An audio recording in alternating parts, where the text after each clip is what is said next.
화성 리튬 전지 공장 화재 현장에서 마지막 실종자도 숨진 채 발견되면서 사망자는 23명으로 늘었습니다. 신원 파악조차 쉽지 않은 가운데 정부는 피해자 지원에 최선을 다하겠다고 밝혔습니다. 이번 화재 원인을 밝히기 위해 경찰과 소방이 합동 감식에 들어갔습니다. 중대재해처벌법 시행 이후 최악의 산업재해로 기록되면서 법 위반 여부를 집중 조사할 방침입니다. 국민의힘이 의사 일정에 복귀하면서 법사위를 비롯한 상임위가 가동됐지만 의사 일정을 둘러싸고 강하게 충돌했습니다. 여야는 본회의를 비롯한 국회 일정과 쟁점 법안 상정을 두고도 기싸움을 벌일 전망입니다. 북한이 어젯밤 오물풍선 350개를 또 살포해 100개가 서울과 경기 북부 등에 떨어졌습니다. 올해 들어서만 5번째 살포인데 이번에도 종이류의 쓰레기가 담긴 것으로 파악됐습니다. 정부가 이달까지 복귀가 어려운 전공의들의 사직을 처리해달라고 수련병원에 요청했습니다. 휴진을 예고했던 가톨릭 의대와 성균관 의대 교수들은 오늘 휴진에 대한 의견을 모을 예정입니다.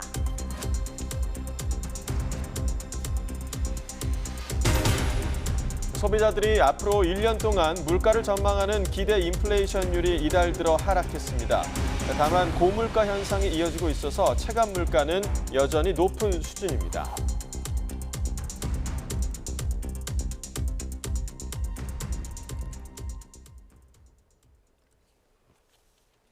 네, 시청자 여러분 안녕하십니까? 뉴스퀘어 오후 2시 뉴스입니다. 네, 리튬 전지 공장 화재와 관련해서 현장에서 브리핑이 진행되고 있는데요. 바로 가보겠습니다. 인사드리겠습니다. 신임 경기남부경찰청장입니다. 먼저 불의의 사고로 희생되신 분들께 명복을 빕니다. 아울러 유가족 분들에게 깊은 위로와 애도의 말씀을 드립니다. 경찰에서는 이번 사건을 엄중히 인식하고 화재 원인에 대해서 신속하고 철저하게 수사하겠다는 말씀을 드립니다. 예, 감사합니다.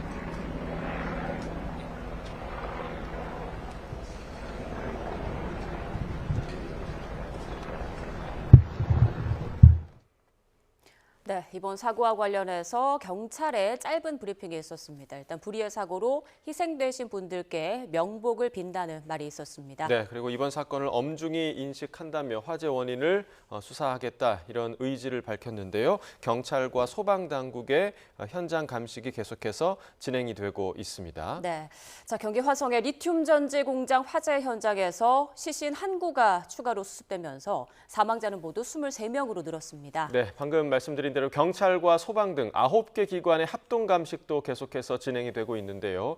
현장에 나가 있는 취재 기자 연결해서 더 자세한 소식 알아보겠습니다. 김희영 기자.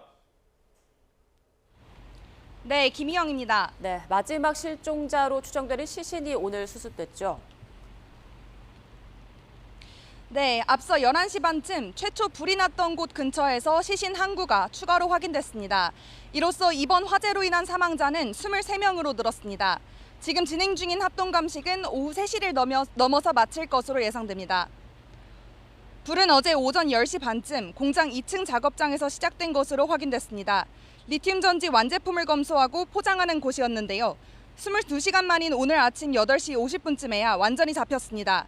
화재 당시 67명의 직원이 해당 건물에 있었는데 지금까지 23명이 숨지고 8명이 다친 거로 집계됐습니다. 사망자는 대부분 앞서 말씀드린 2층 작업장에서 발견됐습니다. 소방당국은 화재 현장 CCTV를 분석한 결과 처음 불이 났을 당시 공장 직원들이 소화기를 가져와 자체 진화를 시도했지만 불을 끄는 데에 실패했다고 밝혔습니다. 또 작업장 입구 쪽에 쌓여있던 배터리 하나에서 처음 불꽃이 보인 뒤 불과 15초 만에 뿌연 연기가 작업장을 뒤덮었다고 설명했습니다. 희생자 대부분이 공장 구조에 익숙하지 않은 외국인 일용직 노동자였다 보니 시야가 가려진 상황에서 방향을 잃고 막힌 출구로 대피했다가 피해가 커진 거로 추정됩니다. 네, 경찰과 검찰도 수사팀을 꾸려서 이번 화재에 대해 분석하고 있다고요. 네, 불이 난 원인뿐만 아니라 왜 피해를 막지 못했는지도 보고 있습니다. 현재 경찰은 130명 규모의 수사본부를 꾸렸고 검찰과 고용노동부도 각각 별도의 수사 전담팀을 마련했습니다. 불이 나는데 공장 관계자들의 과실은 없었는지 파악할 예정인데요. 불이 초기에 꺼질 수 있는 장비가 마련돼 있었는지, 대피가 적절히 이루어졌는지 등도 확인해 봐야 합니다. 고온에 노출되면 스스로 불이 붙는 자연 발화성 물질인 리튬을 지정된 장소에 적절히 보관했는지도 살펴볼 방침입니다. 지난 22일, 즉 사흘 전에 이곳 공장에서 화재가 발생했다는 일부 보도도 있었는데 소방에 접수됐던 신고는 없었던 것으로 확인됐습니다. 그리고 조금 전 낮 1시부터 국과수 부검도 시작됐다고요. 네, 어제 수습된 시신 22구에 대해 부검이 진행되고 있고 조금 전 발견된 추가 시신 한 구도 부검할 예정입니다. 사망자 대부분이 오랜 시간 화재에 노출되면서 시신이 크게 훼손됐는데요. 아직 신원이 확인되지 않은 경우가 있어 빈소를 꾸리지 못한 상황입니다. 경찰은 숨진 공장 직원별로 혈액을 채취하고 필요한 경우 유전자 검사를 진행해 대조 작업을 진행하고 있습니다. 사망자 가운데 한국인은 5명, 라오스 국적 1명, 중국 국적 17명인 것으로 파악됐는데요. 이 가운데 남성이 6명, 여성은 17명으로 확인됐습니다. 지금까지 신원이 파악된 2명은 모두 한국인이었습니다. 지자체는 유족 의견을 반영해 오늘 안으로 합동 분향소를 모두 4곳에 마련하고 피해 보상 등에 대한 법률 상담을 지원하겠다는 계획입니다. 지금까지 경기 화성시 화재 공장에서 YTN 김희영입니다. 이번엔 전문가와 함께 이번 리튬 전지 공장 참사의 여러 의문점에 대해서 조금 더 자세히 살펴보겠습니다. 네, 백승주 열린사이버대 소방방재학과 교수 스튜디오로 모셨습니다. 어서 오십시오. 안녕하십니까? 네, 조금 전 상황 들은 것처럼 지금 합동 감식이 진행되고 있는데요. 어떤 부분을 좀 집중적으로 들여다볼까요? 네, 지금은 일단 1차 감식이고 예. 그리고 워낙에 이렇게 큰 참사로 이어진 상황이기 때문에 일반적인 절차보다도 신중히 진행될 것 같습니다. 예. 목동 화재에서도 소방대 피해가 있는 폭발 사고 이후에도 이제 하루 정도의 시간이 걸렸고 오늘도 오후까지 이어지는 감식이 예상이 되고요. 예. 그리고 이제 현장에 대한 정보를 수집을 하고 여러 가지 상황을 살피실 텐데요.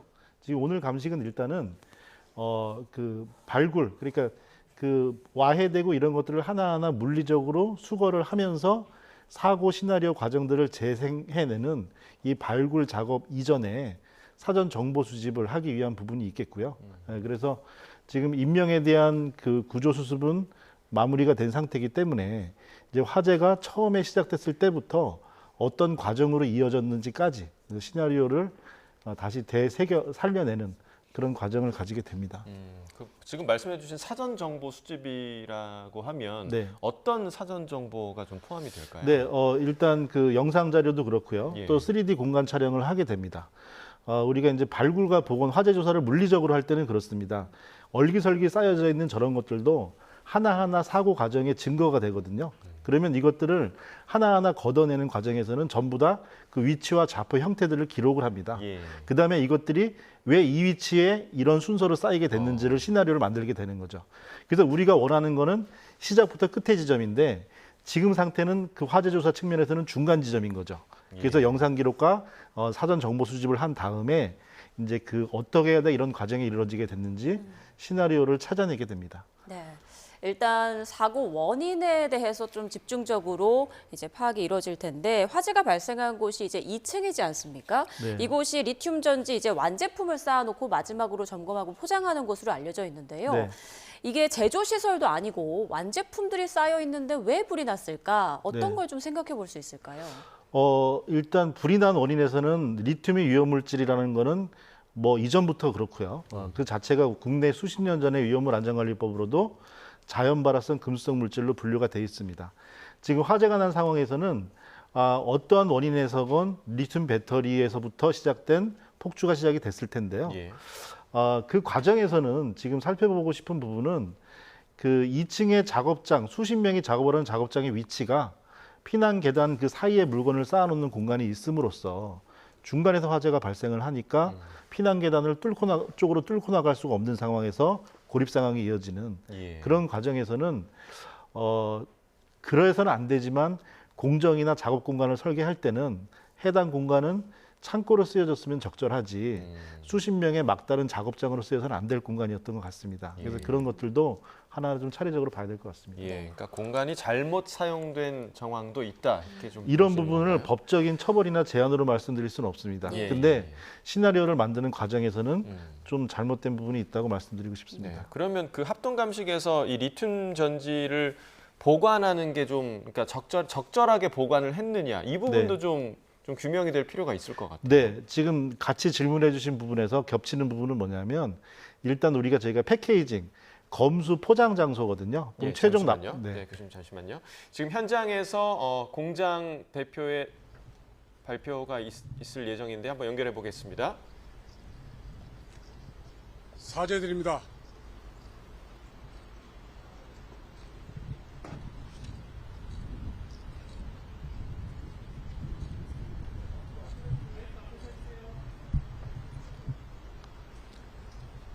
사죄드립니다. 6월 24일 RCL 공장에서 발생한 화재 사고와 관련해 많은 인명피해가 발생하게 되어 너무나 안타까운 마음으로 사죄의 말씀을 드립니다. 무엇보다 불의의 사고로 고인이 되신 분들과 유가족 분들께 깊은 애도와 사죄의 말씀을 드리고 이번 사고로 부상 및 피해를 입으신 모든 분들께 조속한 회복을 빌며 사과의 말씀을 드립니다. 아울러 지역 주민과 국민 여러분께 큰 심려를 끼쳐드린 점 머리 숙여 깊이 사과드립니다. 회사의 그 어떠한 노력도 유가족분들의 슬픔을 대신할 수 없겠지만 회사는 큰 책임감을 갖고 고인들과 유가족분들께 가능한 모든 방법을 통해 진심을 다해 필요한 사항을 지원하겠습니다. 또 이번 화재 현장에서 위협을 무릅쓰고 화재 진압 및 사고 수습을 위해 노력해 주신 관계자 여러분들의 노고에도 깊이 감사드립니다. 회사는 이번 사태 수습을 위해 최선을 다할 것이고 엄중한 책임감으로 임할 것입니다. 아울러 관계 당국의 조사에 성실히 임할 예정이며 사고의 정확한 원인 규명 및 재발 방지 등 후속 조치를 위해 모든 노력을 다할 것입니다. 다시 한번 돌아가신 분들의 명목을 빌고 이번 사고로 피해를 입으신 모든 분들께 머리 숙여 깊이 사죄드립니다.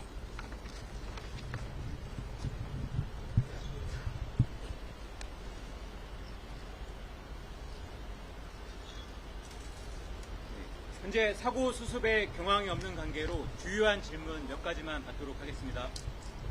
이번 공장에 총 근로자 수가 몇 명이고 기존의 외국인 노동자 수가 몇 명인지 총 근로자 수는 103명으로 내근 정직원이 50명으로 구성되어 있었고 나머지 53명이 외래 근로자였습니다. 일용직 노동자가 많았다고 하는데 예. 불법 파견이나 이런 거 그런 건 없었습니다. 안전교육이나 이런 거 하셨어요? 충분히 했습니다. 충분히 했습니다. 외래가 아니라 외국인 근로자 수가 몇 명이에요? 외국 지정해 주신 분이 질문해 주시면 감사하겠습니다.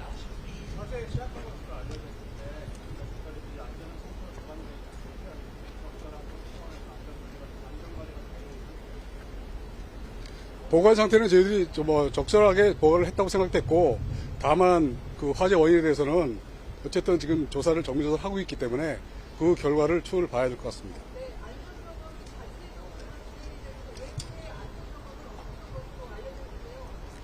안전점검은 저희가 정기적으로 받는 걸로 알고 있습니다. 화재 안전 설비는 어떤 것들이 구성되어 있었나요?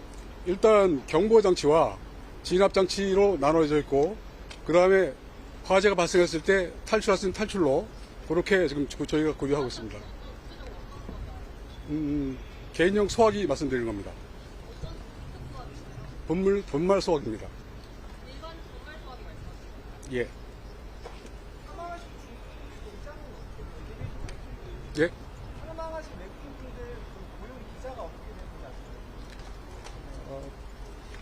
그 부분은 지금 현재 파악 중에 있기 때문에 네. 일단 리튬 전지의 위험성을 저희가 알고 있기 때문에 최대한 근접한 소화기를 저희가 비치를 하고 있었습니다. 예, 지정해 주신 분이 질문하시면 답변하겠습니다. 질문을 아닙니다. 리튬 진화에 적합한 분말 소화기가 비치되어 있었습니다. 그 구체적인 소화기명은 지금은 기억이 잘 나지 않습니다.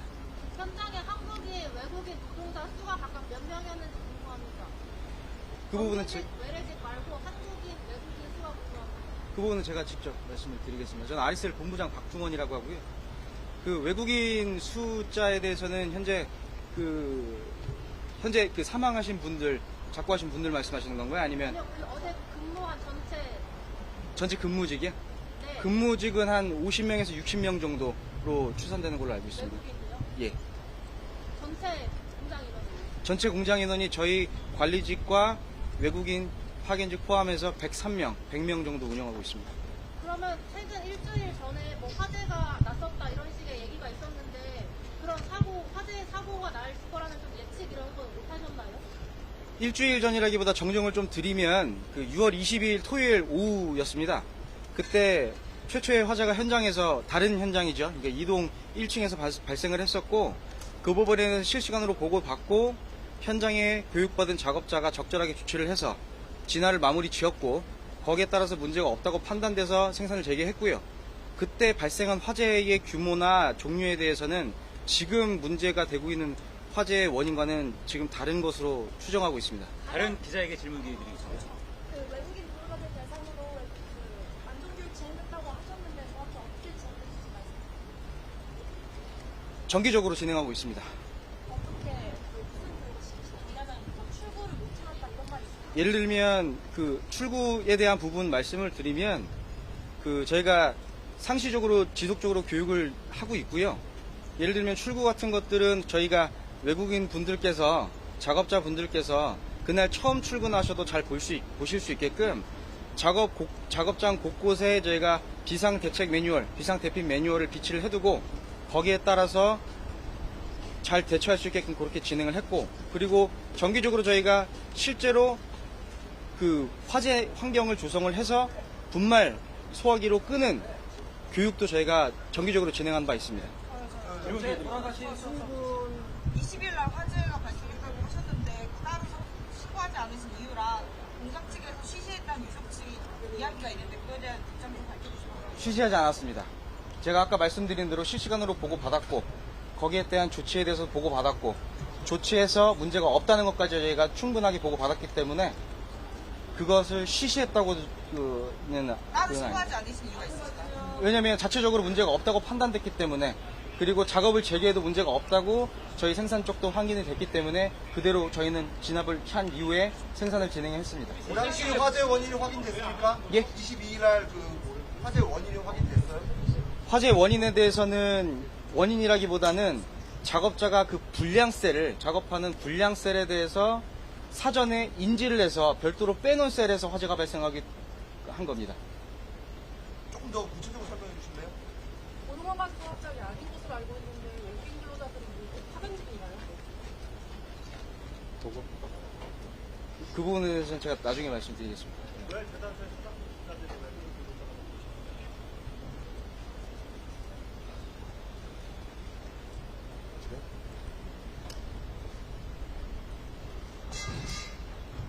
현재 사고 원인에 대해서 지금 파악하는 중이기 때문에 성실히 조사에 응한 다음 답변 드릴 수 있도록 하겠습니다. 따로 언제 20일 화재 원인 다시 한번 설명해 주시죠.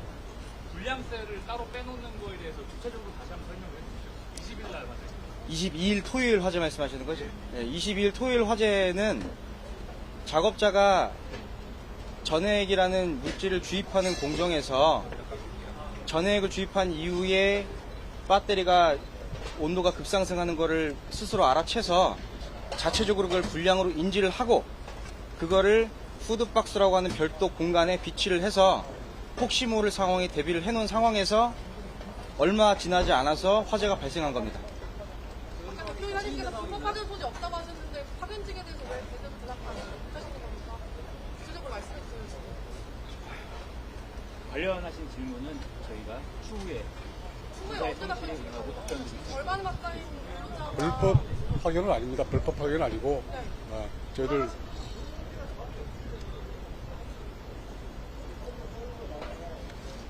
파견입니다. 도급입니다.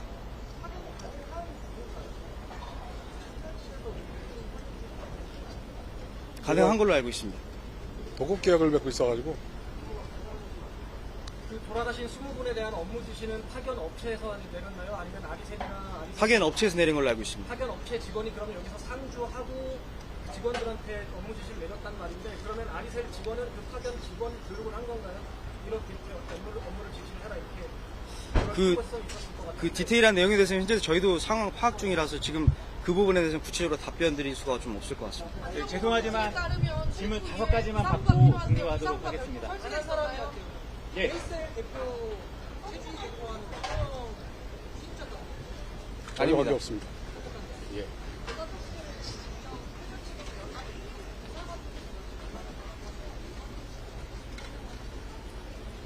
일단 파견 도급직에 대해서는 인적 사항에 대해서는 저희가 확보하고 있는 게 아니고 그 인력 공급 회사에서 확보하고 있기 때문에 그게 지금 절차상 조금 좀 늦어지고 있는 걸로 지금 알고 있습니다. 3가지 질문만 더 받겠습니다. 비상대책 메뉴로 어느 나라 말로 써져 있습니까? 한국어와 영어, 중국어 3개로 다 구성되어 있습니다.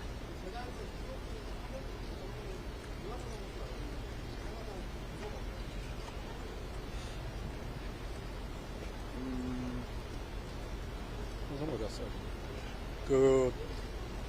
일단 그 부분에 대해서는 명확하게 곧바로 답을 드리도록 할게요. 마지막 질문 받겠습니다. 네. 지금 말씀하신 그 부분에 대해서는 바로 연락을 드리도록 할게요. 마지막 질문 받겠습니다.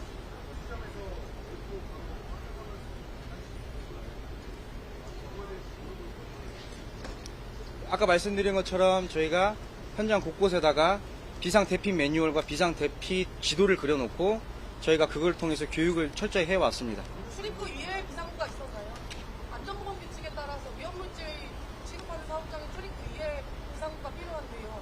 출입구 외에 비상구가 마련돼 있나요? 비상구 마련되어 있습니다. 문이 잠겨 있지 않았습니다. 상황은 그럼 관리직 분은 파견 업체 직원이 아니고 정규직 직원이시죠? 정규직 직원분도 일부 포함되어 있습니다.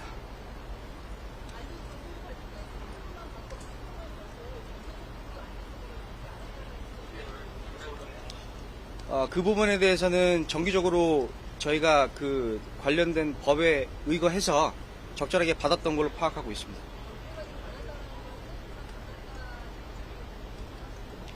샘플만 받았다라고 말씀하시는 부분이 이해가 되지 않습니다.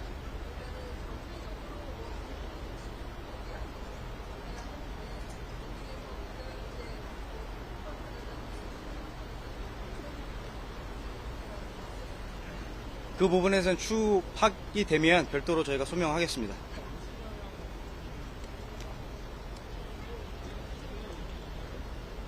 다시 미등록 이주 노동자요? 불법 파견은 없는 걸로 저희가 파악을 했습니다. 네, 현재 저희가 없는 걸로 알고 있습니다. 관계로 제가 또 없는 걸로 알고 있습니다. 따라서 그 추가 질문하신 사항들은 나중에 서면으로 질의해 주시면 제가 내용 정리해서 답변 드릴 수 있도록 하겠습니다.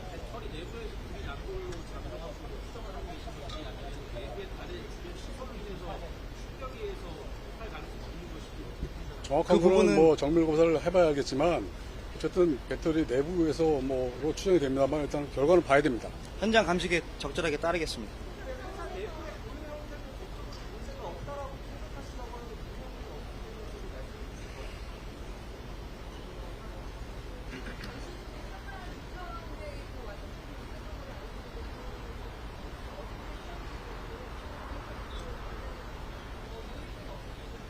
송곳스러시반 이후에 주신 질문들은 따로 저희가 서면 질의 통해 답변 드릴 수 있도록 하고요.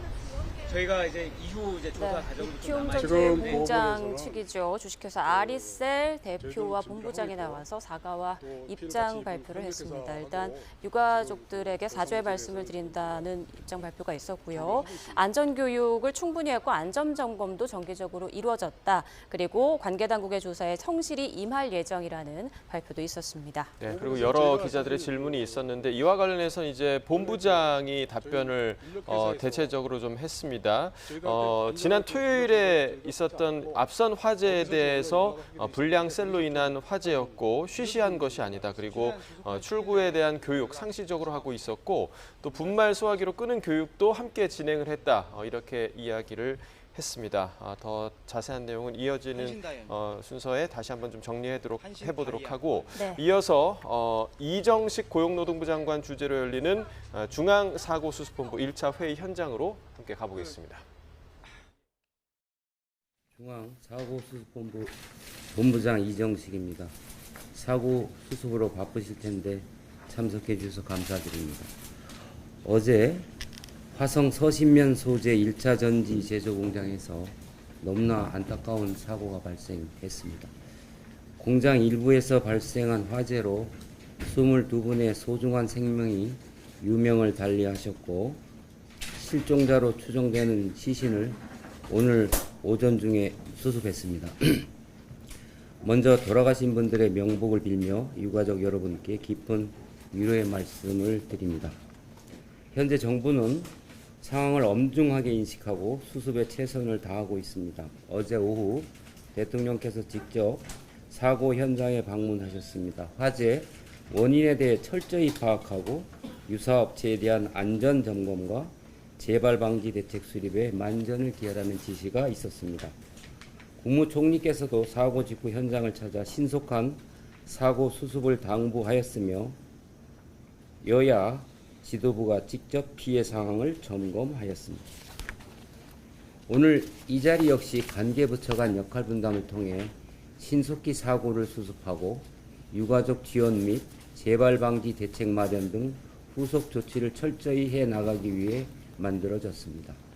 우선 정부는 사고 즉시 고용노동부 장관을 본부장으로 하는 관계부처 합동 중앙사고수본부를 구성하였습니다. 당분간 수시로 중수본 회의를 개최하여 부처별 진행 상황을 점검하고 추가로 필요한 부분은 없는지 논의할 계획입니다. 본격적인 회의에 앞서 중수본 본부장으로서 관계부처에 몇 가지 말씀을 드리겠습니다. 첫째, 아직까지 신원이 확인되지 않은 사망자분들이 많이 계십니다. 무엇보다 조속히 신원이 파악될 수 있도록 소방청, 경찰청, 법무부 등에서 모든 역량을 기울여 주시기 바랍니다. 또한 외국인 근로자가 대다수인 것으로 추정되는 만큼 외교부 등에서는 입국 지원 등 유가족분들이 어려움을 겪지 않도록 최선을 다해야 할 것입니다.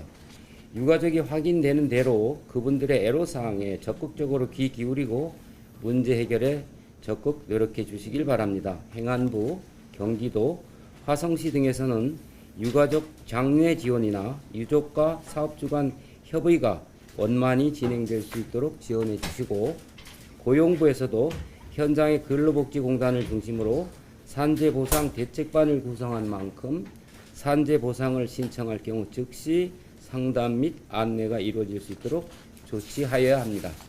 둘째,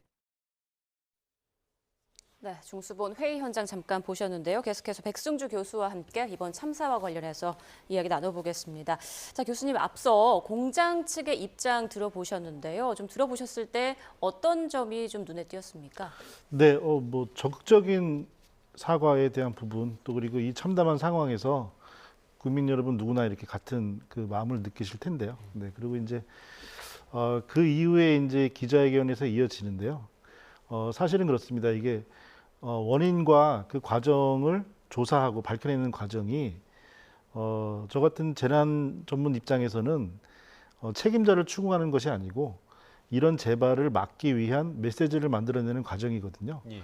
그래서 이제 지금 현재로서는 아마 그 저렇게 말씀하시는 부분들 중에 대부분 다 신뢰가는 말씀드리지만 모든 걸 하나하나 다 잘못이 없다고 하게 되면 결국엔 그냥 배터리 하나의 화재 때문에 이 사고가 일어난 거라고 결론이 돼야 되는 거잖아요. 그래서 그 과정에 대해서는 물론 전체 질문이 다 나온 것도 아니고 상황이 다 밝혀진 것도 아니지만 그 변명한다는 건 반복하겠다는 얘기다라는 말씀을 드리고 싶습니다. 그래서 원인을 좀 밝혀서 추궁이 아니고 좀 대책을 만드는 시나리오가 됐으면 좋겠습니다. 예, 그러니까 지금 주목되는 점 그리고 현장에서 기자들이 질문했던 점 중 하나가 지난 토요일에 발생했던 다른 화재에 관한 질문이었습니다. 그러니까 그 부분이 답변을 들어보자면 불량셀로 인한 화재였다. 그런데 당장 지난 토요일에 발생을 했고 지금 며칠 안 돼서 이런 큰 화재가 발생한 거란 말이죠. 네. 이 부분에 대해서 좀 대처가 적절했다고 보십니까? 문제가 없었다 이렇게 판단했다고 했는데.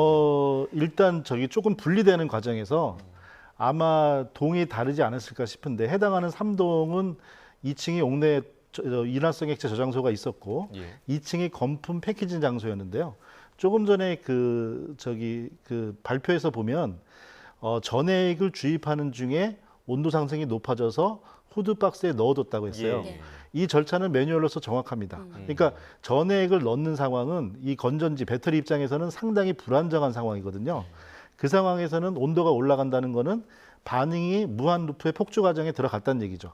후드 박스라는 거는 우리가 렌즈 후드 쓰듯이 외부로의 배출 장치를 포함하는 밀폐 공간을 얘기를 합니다. 그리고 그런 공간에서 연기나 유독성 가스가 배출되도록 넣어놨는데 이게 화재로 이어졌다는 얘기가 되거든요. 그래서 상대적으로 그 상황보다는 건품 패키징 포장 장소가 안전한 제품을 다루긴 합니다. 아무래도 그러다 보니까 숙련도가 떨어지거나 아니면 일용직, 외주직 근로자분들은 건품 포장 쪽으로 많이 됐을 거고 좀 정밀하고 위험한 제조 공장에서 됐을 텐데 지금 화면 보시면요. 지금 현재 저 발화 지점에서 그 2층의 그래픽으로 간단하게 표현을 했는데 지금 현재 저 발화 지점이 있고 다수 사상자가 발견이 됐잖아요. 이 부분에서 지금 안타까운 점이 뭐냐면 지금 계단실이 저쪽 왼쪽 위에 구석에 있죠. 그리고 저 연구소라고 써 있는 대각선 지금 화면에 가려 있는데 오른쪽이에요? 대각선 부분에도 계단이 있었습니다. 그러니까 계단은 양방향 피난으로 공장에서는 인허가 할 때가 엄격히 보는 부분이거든요. 근데 지금 장소를 보면요. 우리가 작업장으로 쓰던 저 공간은 계단 쪽으로 접근하기 이전에 지금 보면 발화 지점 추정인데요. 저 앞에가 지금 그 화물 엘리베이터입니다. 지금 화면에서 보면은 화재 왼쪽에 지금 실이 보이잖아요. 저게 화물이 오르내리기 위한 엘리베이터니까 분명히 제품을 저 근처에 잔뜩 쌓아놨을 겁니다. 오르고 내리기 편해야 되니까. 근데 저 부분에서 화재가 발생을 하면 양쪽으로 평면으로 봤을 땐 계단이 2개가 있는데 작업자분들은 갈 방법이 없죠. 계단 쪽으로. 문을 열고 불을 뚫고 나가야 되니까. 그러니까 저 상황의 공간이면 저 공간이면 작업 장소가 아니고 창고로 썼어야 합니다. 네, 그렇기 때문에 물건은 건물 밖으로 빼내고 올라오기 좋은 구조지만 수십 명이 저 위험물 저장소를 포함하는 저 인허가 받은 저 건물 2층에서 작업 공간으로 썼다는 부분이 물론 위법은 아니지만 안타까운 부분이기도 합니다. 네, 그래서 대형 인명 피해가 났을 수 있다라는 가능성을 상황으로 연결이 될 수 있을 것 같습니다. 예, 그리고 앞서 그 공장 측의 여러 가지 발언 중에서 리튬 진화에 적합한 분말용 분말 소화기를 공장에 비치해놨었다 이런 얘기가 있었단 말이죠. 그런데 지금 알려진 거에 따르면 공장 직원들이 처음에 하나의 그 전지에서 불이 났을 때 비치되어 있는 소화기로 불을 끄려고 했는데 안 됐다 이런 얘기가 나오고 있는데 그렇다면 이 리튬 진화에 적합한 분말용 소화기가 제대로 작동을 안 했다는 건가요? 아니면 어떤 얘기로 좀 이해할 수 있을까요? 지금 그 인터뷰하신 부분을 정확히 신뢰하는 부분에서 제가 2가지 결을 말씀드리면 일단은 이제 그 화재가 그 해당 리튬 화재는 D급 화재로서 알파벳으로 A급, B급, C급, D급, K급 이렇게 분류가 됩니다. 근데 학문적으로는 분류가 되는데 국내법상으로는 아직 D급은 도입이 안 됐고요. A급, B급, C급 그리고 K급입니다. 우리가 잘 아시는 K급 식용유 화재도 2017년도에야 도입이 됐습니다. 그 전부터 식용유를 안 쓴 게 아니고 많이 쓰기 시작하니까 이제 쓸 때가 됐으니까 도입을 했는데 아직 D급은 도입을 안 했고요. 제도적으로 도입을 안 하면 무슨 문제가 생기냐면요. 똑같은 능력의 소화기라고 하더라도 A급 소화기면 3만 원에 살 수가 있고요. K급 소화기는 지금 6, 7만 원이면 살 수 있습니다. 이게 처음 도입됐을 때는 30만 원이 넘었습니다. 지금 D급 소화기는 40만 원, 50만 원대에 살 수가 있죠. 그런 부분에서 제도적으로 이제 도입할 때를 지난 상황이기 때문에 도입할 필요가 있다고 말씀드리고요. 2가지 결 중에 하나의 결은 뭐냐면 적응성이 있다고 하더라도 석탄 창고에 석탄 소화기를 가져놓는다고 해서 석탄에 불이 붙었을 때 끌 수가 없거든요. 드리고 싶은 말씀은 뭐냐면 작은 규모의 화재에서 확산을 억제할 수 있는 정도의 소화력입니다. 소화기라는 거는. 그렇기 때문에 초기에 이게 나온 35,000개의 물건을 적재해 놓고 하나의 배터리가 시작된 화재가 전체로 옮겨 붙을 정도의 그 적재 밀집된 상황에서 소화기는 그 능력을 100% 발휘했다고 해도 끌 수가 없는 거죠. 네, 그런 부분에서 좀 지나고 나서 아쉬운 부분을 말씀드립니다. 자, 그러니까 이제 워낙에 많은 배터리가 밀집해 있었기 때문에 거기서 나는 불을 끌 수가 없었다. 그러니까 그 아까도 그 교수님께서 폭주라는 이 단어를 쓰셨는데 네. 그 폭주라는 게 좀 어떤 개념입니까? 네, 이게 그 2차 전지 배터리에서 화재가 많이 나면서 열 폭주에 대한 관심이 많이 높아지는데 이 서멀 러너웨이 그래가지고 열이라는 걸 뽑아내는 이렇게 반응되는 과정에서는 화재가 발생하면 반응이 발생했을 때 그로 인한 열이 더 반응을 가속하는 무한 루프의 과정을 얘기를 합니다. 그러니까 그 화학 물질 탈 것들 반응할 것들이 소진될 때까지는 엄청난 에너지를 내부에서 쏟아내는 거죠. 이거는 배터리도 마찬가지고 다른 화학 반응기에서도 마찬가지입니다. 이랬을 때는 우리가 전부터 써오던 방식인 뭐 덮어서 질식을 시킨다든지 아니면은 소화기를 물로 냉각을 시킨다든지 이런 방법이 적용이 될 수가 없는 거예요. 안에서 쏟아져 나오기 때문에 그렇습니다. 그런 과정이기 때문에 리튬 배터리의 화재가 위험한 것이고요. 네, 이거는 1차 전지나 2차 전지를 통틀어서 같은 문제입니다. 네. 자, 뭐 리튬을 물로는 못 끈다는 거. 그러니까 리튬으로 화재가 났을 때는 물로 불을 못 끈다는 걸 이제야 알게 된 분들 굉장히 많으실 텐데 이 공장 직원들도 그 사실을 알고 있었는지는 사실 지금 의문입니다. 그런데 앞서 공장 측에서 얘기한 걸 보면 비상대책 매뉴얼이 있었고 그것도 한국어, 영어, 중국어 3개의 언어로 매뉴얼이 있었고 비상 대피지도 그려놓고 교육도 철저히 해왔다고 하거든요. 그런데 이렇게 그 공간에서 많은 인명피해가 난 이유는 앞서 말씀하신 그 장소 말고 어떤 또 특이점을 생각해 볼 수 있을까요? 그 우리가 최악의 3대 지하철 참사 중에 2개를 우리나라가 가지고 있는데요. 그 신라병을 이용한 방화 때문에 지하철 화재가 시작됐지만 그거 하나가 원인일 수 없잖아요.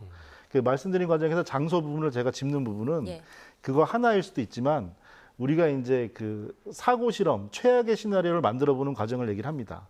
최악의 시나리오라는 건 인명이 밀집된 곳에서의 위험인데요. 저 부분에서 처음에 사고가 발생했다는 시나리오가 생각이 된다면 만약에 제가 안전교육자라면 중간에 있는 리튬 건전지 더미에서 화재가 발생을 하면 여기 있으면 100% 사망이니까 뚫고 지나가라고 얘기하는 수밖에 없는 거예요. 그거는 말이 안 되거든요. 당연히 위치를 바꿨어야죠, 순서를. 그런 부분에서는 그거 하나로 유추되었을 때 시나리오, 최악의 시나리오에 대한 대비 전체가 무너져 있는 부분이기 때문에 발생했다고 보고요. 그래서 저런 건물의 저런 공간에서 작업 상황에서는 근로자 한 명 한 명의 어떤 대응으로 안전을 지킬 수가 없는 상황이었습니다. 그러니까 아무리 그 안전 교육이 되어 있던 상황이었더라도 지금처럼 뭐 리튬 건전지가 쌓여 있는 장소나 이런 구조와 배치 등으로는 그 참사를 막을 수 없었다라는 말씀이시죠? 그 사이에 물건을 쌓아두고 화물용 엘리베이터가 있는데 제가 근로자 작업자 하시는 분이라고 하더라도 제품을 포장을 해서 반대쪽으로 쌓으려면 내 뒤에 쌓아놨다가 내릴 때는 다시 동선을 더 길게 해서 쌓아놔야 되거든요. 비효율적이죠. 그럴 수가 없습니다. 일부 작업자들은 불이 나자마자 뭐 창문으로 뛰어내려서 목숨을 구했다 이런 얘기도 나오고 있는데 그런 방법이 일단은 최선이었다 이런 말씀이시군요. 네, 우리 인천 호프집 사고 이후에 100제곱미터만 30평만 넘는 식당만 되더라도 계단이 앞에 다 있더라도 반대쪽 창문에 대피 공간 완강기를 다 설치하도록 법이 강화가 됐습니다. 100제곱미터만 되더라도 해당은 10 몇 배가 되고요. 훨씬 더 왕성한 위험도가 있으니까 이것은 법적인 잘못을 말씀드리는 건 아닙니다. 그래서 아쉬운 부분에서 계속 반복해서 말씀드립니다. 아까 이제 열폭주에 대해서 간단하게 설명을 해주셨습니다만 이게 그 CCTV 화면도 보니까 굉장히 빠르게 번지는 듯한 그런 양상을 보이더라고요. 그리고 연기도 굉장히 좀 빠르게 나오고요. 그러니까 그 열폭주 현상 때문에 그러니까 이게 공장 전체로 번지는데 그 단시간이 걸린 게 그 이유인가요? 그렇습니다. 이게 열폭주는 반응이 가속돼서 무한 루프로서 에너지를 뿜어내는 과정인데 이 배터리는 또 2가지 양상으로 보아야 합니다. 이 초기에 과열이 돼가지고 이 위험한 성분들이 있는 화학 물질의 변형, 그 외형 케이스가 변형이 생기면 이 내부에서 가스를 뿜어내는데요. 지금 그 외부에서의 CCTV 제보 영상이 있고 소방대에서의 이제 확보한 CCTV의 전원으로 봐도 내부에서는 15초 만에, 그리고 외부에서 봤을 때 연기가 건물 밖으로 피난자들하고 동시에 나왔을 때 불과 15초, 20초 만에 하얗게 꽉 찬 연기가 검게 바뀌었거든요.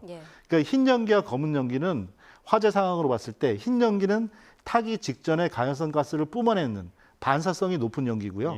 검은 연기는 타고 나서 잔여물이 되는 연기입니다. 근데 일반 건축물이면 전실 화재를 번지는 플래시오버 그 전실 화재 과정을 최소 5분으로 보는데요. 그 과정이 최소 20초, 더 이상 15초 내로 압축이 된 거죠. 이게 얼마나 위험한 상황인지를 가늠할 수 있는 겁니다. 네. 또 리튬 전지가 타면서 이제 유독가스가 나오는 걸로 알려져 있잖아요. 네, 그렇습니다. 그 유독가스가 인체에 어느 정도 치명적인지 맡았을 때 사람의 정신을 잃게 만들 정도인지 좀 알려주시죠. 일단은 유독가스에서 이제 불화수소에 대한 부분은 다소 위험성은 낮습니다. 그건 2차 전지에 비해서 그렇고요. 그러니까 지금 현재 리튬 전지는 1차 전지, 리튬 이온 전지는 충방전을 반복할 수 있는 2차 전지가 됩니다. 근데 해당 부분에서는 전해액에 6불화, 불소 성분의 전해액을 쓰다 보니까 불화수소, 이게 물에 녹으면 불산이 되는 거죠. 그런 유독물질인데 그거는 별개라고 하더라도 이 리튬 자체만 보더라도 반응 후에는 더 독성을 가지게 되는데 리튬은 전 세계적으로 통용되는 MSDS, 물질안전 보건 자료에서도 피부 자극성 화상을 입히게 하고요. 그리고 눈에 시력에 손상을 입힙니다. 그렇기 때문에 분출되는 가스가 위험하기 때문에 환경부에서도 재난의 첫 단계인 관심 단계를 바로 발령하게 된 겁니다. 네, 말씀 잘 들었습니다. 지금까지 백승주 열린사이버대 소방방재학과 교수와 함께 이번 사고에 대해서 좀 짚어봤습니다. 고맙습니다. 네, 감사합니다.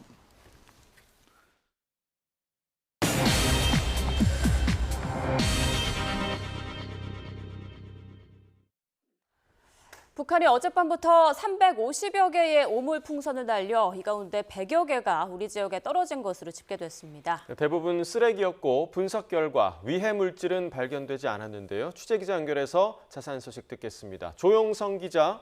네, 국방부입니다. 네, 북한이 밤사이 보낸 오물 풍선이 이제 집계가 됐다고요? 네, 합동참모본부는 오늘 오전 9시까지 북한이 살포한 오물 풍선은 350여 개로 집계됐다고 밝혔습니다. 우리 지역에 실제로 낙하한 풍선은 경기 북부와 서울을 중심으로 100여 개라고 전했습니다. 이어 대다수가 종이류의 쓰레기였고 안전 위해 물질은 없었다고 덧붙였습니다. 또 대북 심리전 방송은 전략적, 작전적 상황에 따라 융통성 있게 시행할 것이며 이는 북한의 행동에 달려있다고 말했습니다. 그러면서 대북 방송 외에도 공개하지 않고 있는 여러 대응책이 있다고 강조했습니다. 직접 들어보겠습니다. 군은 임무가 부여되면 시행하는 곳이고 그에 대한 또 여러 가지 카드가 있기 때문에 그 카드를 먼저 공개하는 것도 저에게 불리하다고 보여집니다. 북한의 대남 오물풍선 살포는 이번까지 포함해 올해 들어 5번째입니다. 지난달 28일부터 시작됐는데 쓰레기나 낡은 옷가지 그리고 흙더미에서 인분으로부터 옮겨왔을 것으로 보이는 기생충이 검출됐습니다. 지난 21일 김여정 북한 노동당 부부장은 담화를 통해 탈북민 단체의 대북전단 살포에 대해 언급하면서 하지 말라고 한 일을 또 벌였으니 하지 않아도 될 일거리가 생기는 것은 당연하다며 오물풍선 살포를 예고하기도 했습니다. 지금까지 국방부에서 YTN 조용성입니다. 국민의힘의 원내 복귀로 22대 국회 상임위원회 회의들이 정상 가동을 시작했습니다. 하지만 더불어민주당이 법안을 단독 처리하는 등 입법 드라이브를 멈추지 않자 여당 의원들이 반발하며 퇴장하는 등 여야 대치는 여전합니다. 국회 취재기자 연결합니다. 정인용 기자. 네, 국회입니다. 네, 오늘 예정됐던 법사위 등 상임위 소식부터 전해주시죠. 네, 법사위는 공영방송 이사진을 외부에 개방하는 내용의 방송 3법과 방송통신위원회의 의사 정족수를 4인 이상으로 늘리는 방통위법 개정안 등 과방위 소관 법안 등을 통과시켰습니다. 법안에 반대해온 국민의힘은 추가 심사를 하자고 제안했지만 민주당 소속 정청래 법사위원장이 이를 거부하며 다수결로 법안을 처리했고 국민의힘은 이에 반발하며 퇴장했습니다. 앞서 회의 초반부터 여야는 대립각을 세웠습니다. 국민의힘 유상범 의원은 법사위 의사 일정을 두고 사전에 간사 간 협의가 되지 않았다고 문제를 제기하며 간사 선임부터 해야 한다고 했는데요. 이에 정청래 위원장은 그동안 법사위의 불참한 점을 지적하며 유 의원과 대치했고 유 의원은 국회법 공부를 언급한 정 위원장에게 거세게 항의했습니다. 들어보겠습니다. 잠깐만요. 근데 의원님 성함이 어떻게 되십니까? 의원님 성함이 누구세요? 위원장님 성함은 누구십니까? 저는 정청래 위원장입니다. 전 유상범 의원입니다. 유상범 의원 들어가 주세요. 국회법대로 하는 겁니다. 국회법에 위원장 마음대로 돼 있습니까? 국회법 공부 좀 하고 있어요. 공부는 내가 좀 더 잘했지 않겠어요? 국회법은. 잘한 분들이 이래요. 국토교통위원회에서는 전세 사기 피해자 지원 대책과 관련해 현안 청문회가 열렸는데요. 국민의힘이 합의되지 않은 일방적인 청문회라고 반발하며 불참한 채 야당 단독으로 진행됐습니다. 야당은 증인으로 출석한 박상우 국토부 장관 등을 상대로 집중 질의를 이어갈 전망입니다. 국민의힘이 오는 27일 본회의에서 여당 몫인 7곳 상임위원장과 국회 부의장을 선출하면 국회 원구성은 최종적으로 마무리되는데요.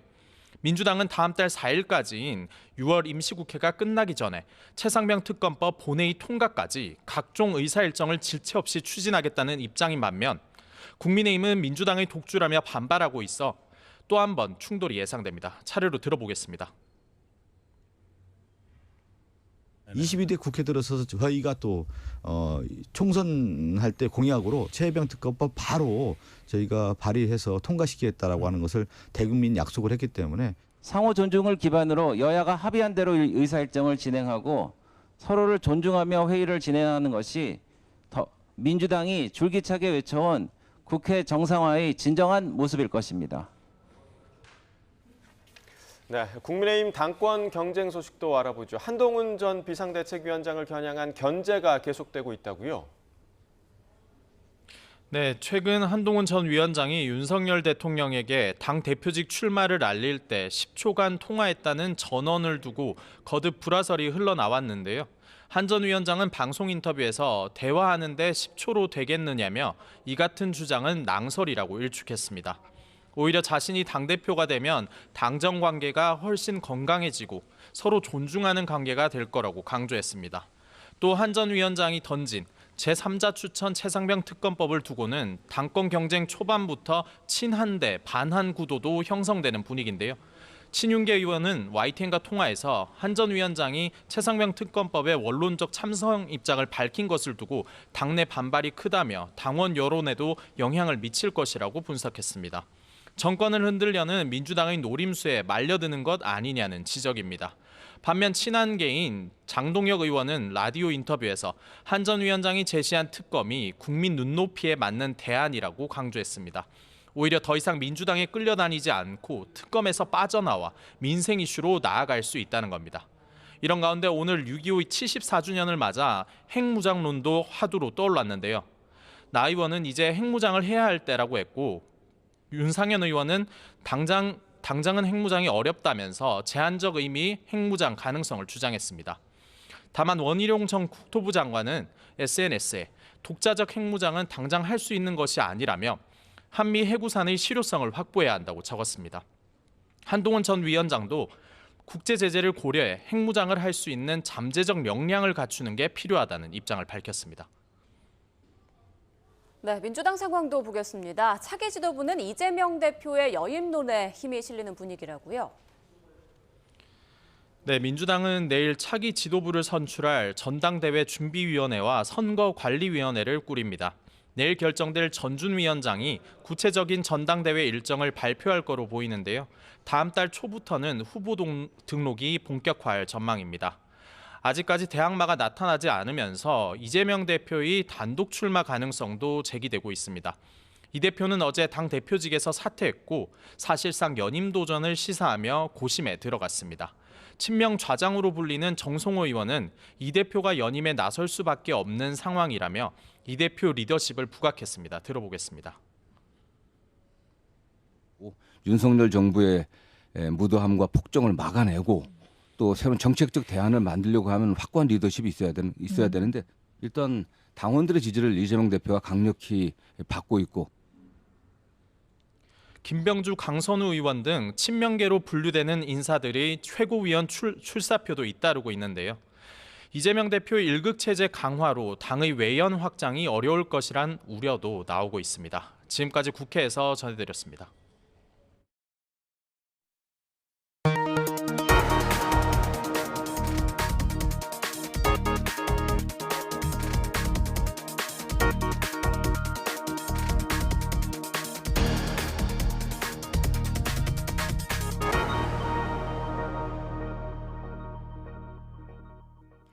네, 20년 전 발생했던 끔찍한 사건이죠. 밀양 집단 성폭행 사건 관련 논란이 최근에 확산한 이후 밀양 지역에 대한 혐오 감정까지 확산하는 분위기였는데요. 네, 오늘 밀양시와 시의회가 직접 사과문을 발표하고 수습에 나섰습니다. 성난 여론을 잠재울 수 있을지 관련 내용 포함한 사건 사고 문유진 변호사와 짚어보겠습니다. 어서 오십시오. 안녕하십니까?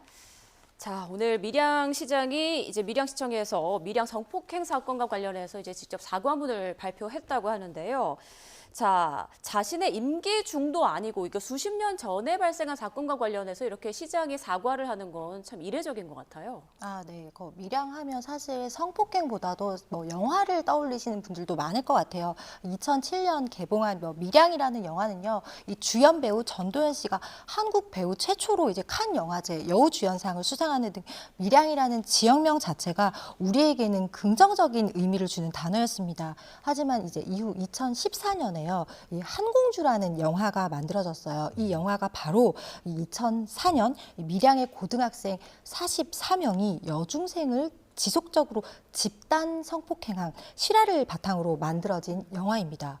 그리고 10년이 지난 올해요. 2024년 밀양 성폭행 가해자 폭로 사건이 다시 일어나고 있는데요. 2004년 바로 20년 전에 일어난 사건이요. 왜 아직도 회자가 되겠습니까? 그건 바로 이 사건이 제대로 마무리가 안 됐다는 것입니다.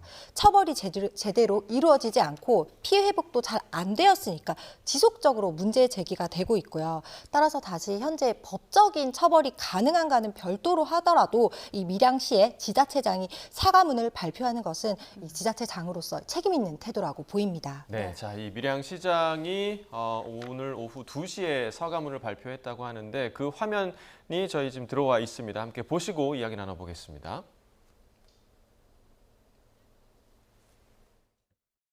밀양 시민 여러분, 그리고 국민 여러분, 오늘 우리는 매우 무거운 마음으로 이 자리에 섰습니다. 20년 전 밀양에서 발생한 여중생 성폭행 사건은 우리 모두에게 깊은 충격과 상처를 남겼습니다. 아직 그 상처는 제대로 아물지 못하고 많은 분의 공분과 슬픔을 불러일으키고 있습니다. 이 사건으로 이루 말하지 못할 큰 고통을 겪은 피해자와 그 가족들, 그리고 상처받은 모든 분께 진심으로 사과드립니다. 돌이켜보면 우리 모두의 잘못이기도 합니다. 아이들을 잘 가르치고 올바르게 이끌어야 했음에도 어른으로서 역할을 제대로 하지 못했습니다. 잘못을 반성하고 더 나은 지역사회를 만들 책임이 있음에도 나와 우리 가족, 내 친구는 무관하다는 이유로 이 비극적인 사건에 대해 제대로 된 사과와 반성도 하지 못했습니다. 피해 학생과 그 가족이 겪었을 고통을 충분히 이해하지 못했고 그들의 목소리에 귀 기울이지 못했습니다. 우리 모두의 불찰입니다. 네, 자, 안병구 밀양시장의 이제 사과문 발표였는데요.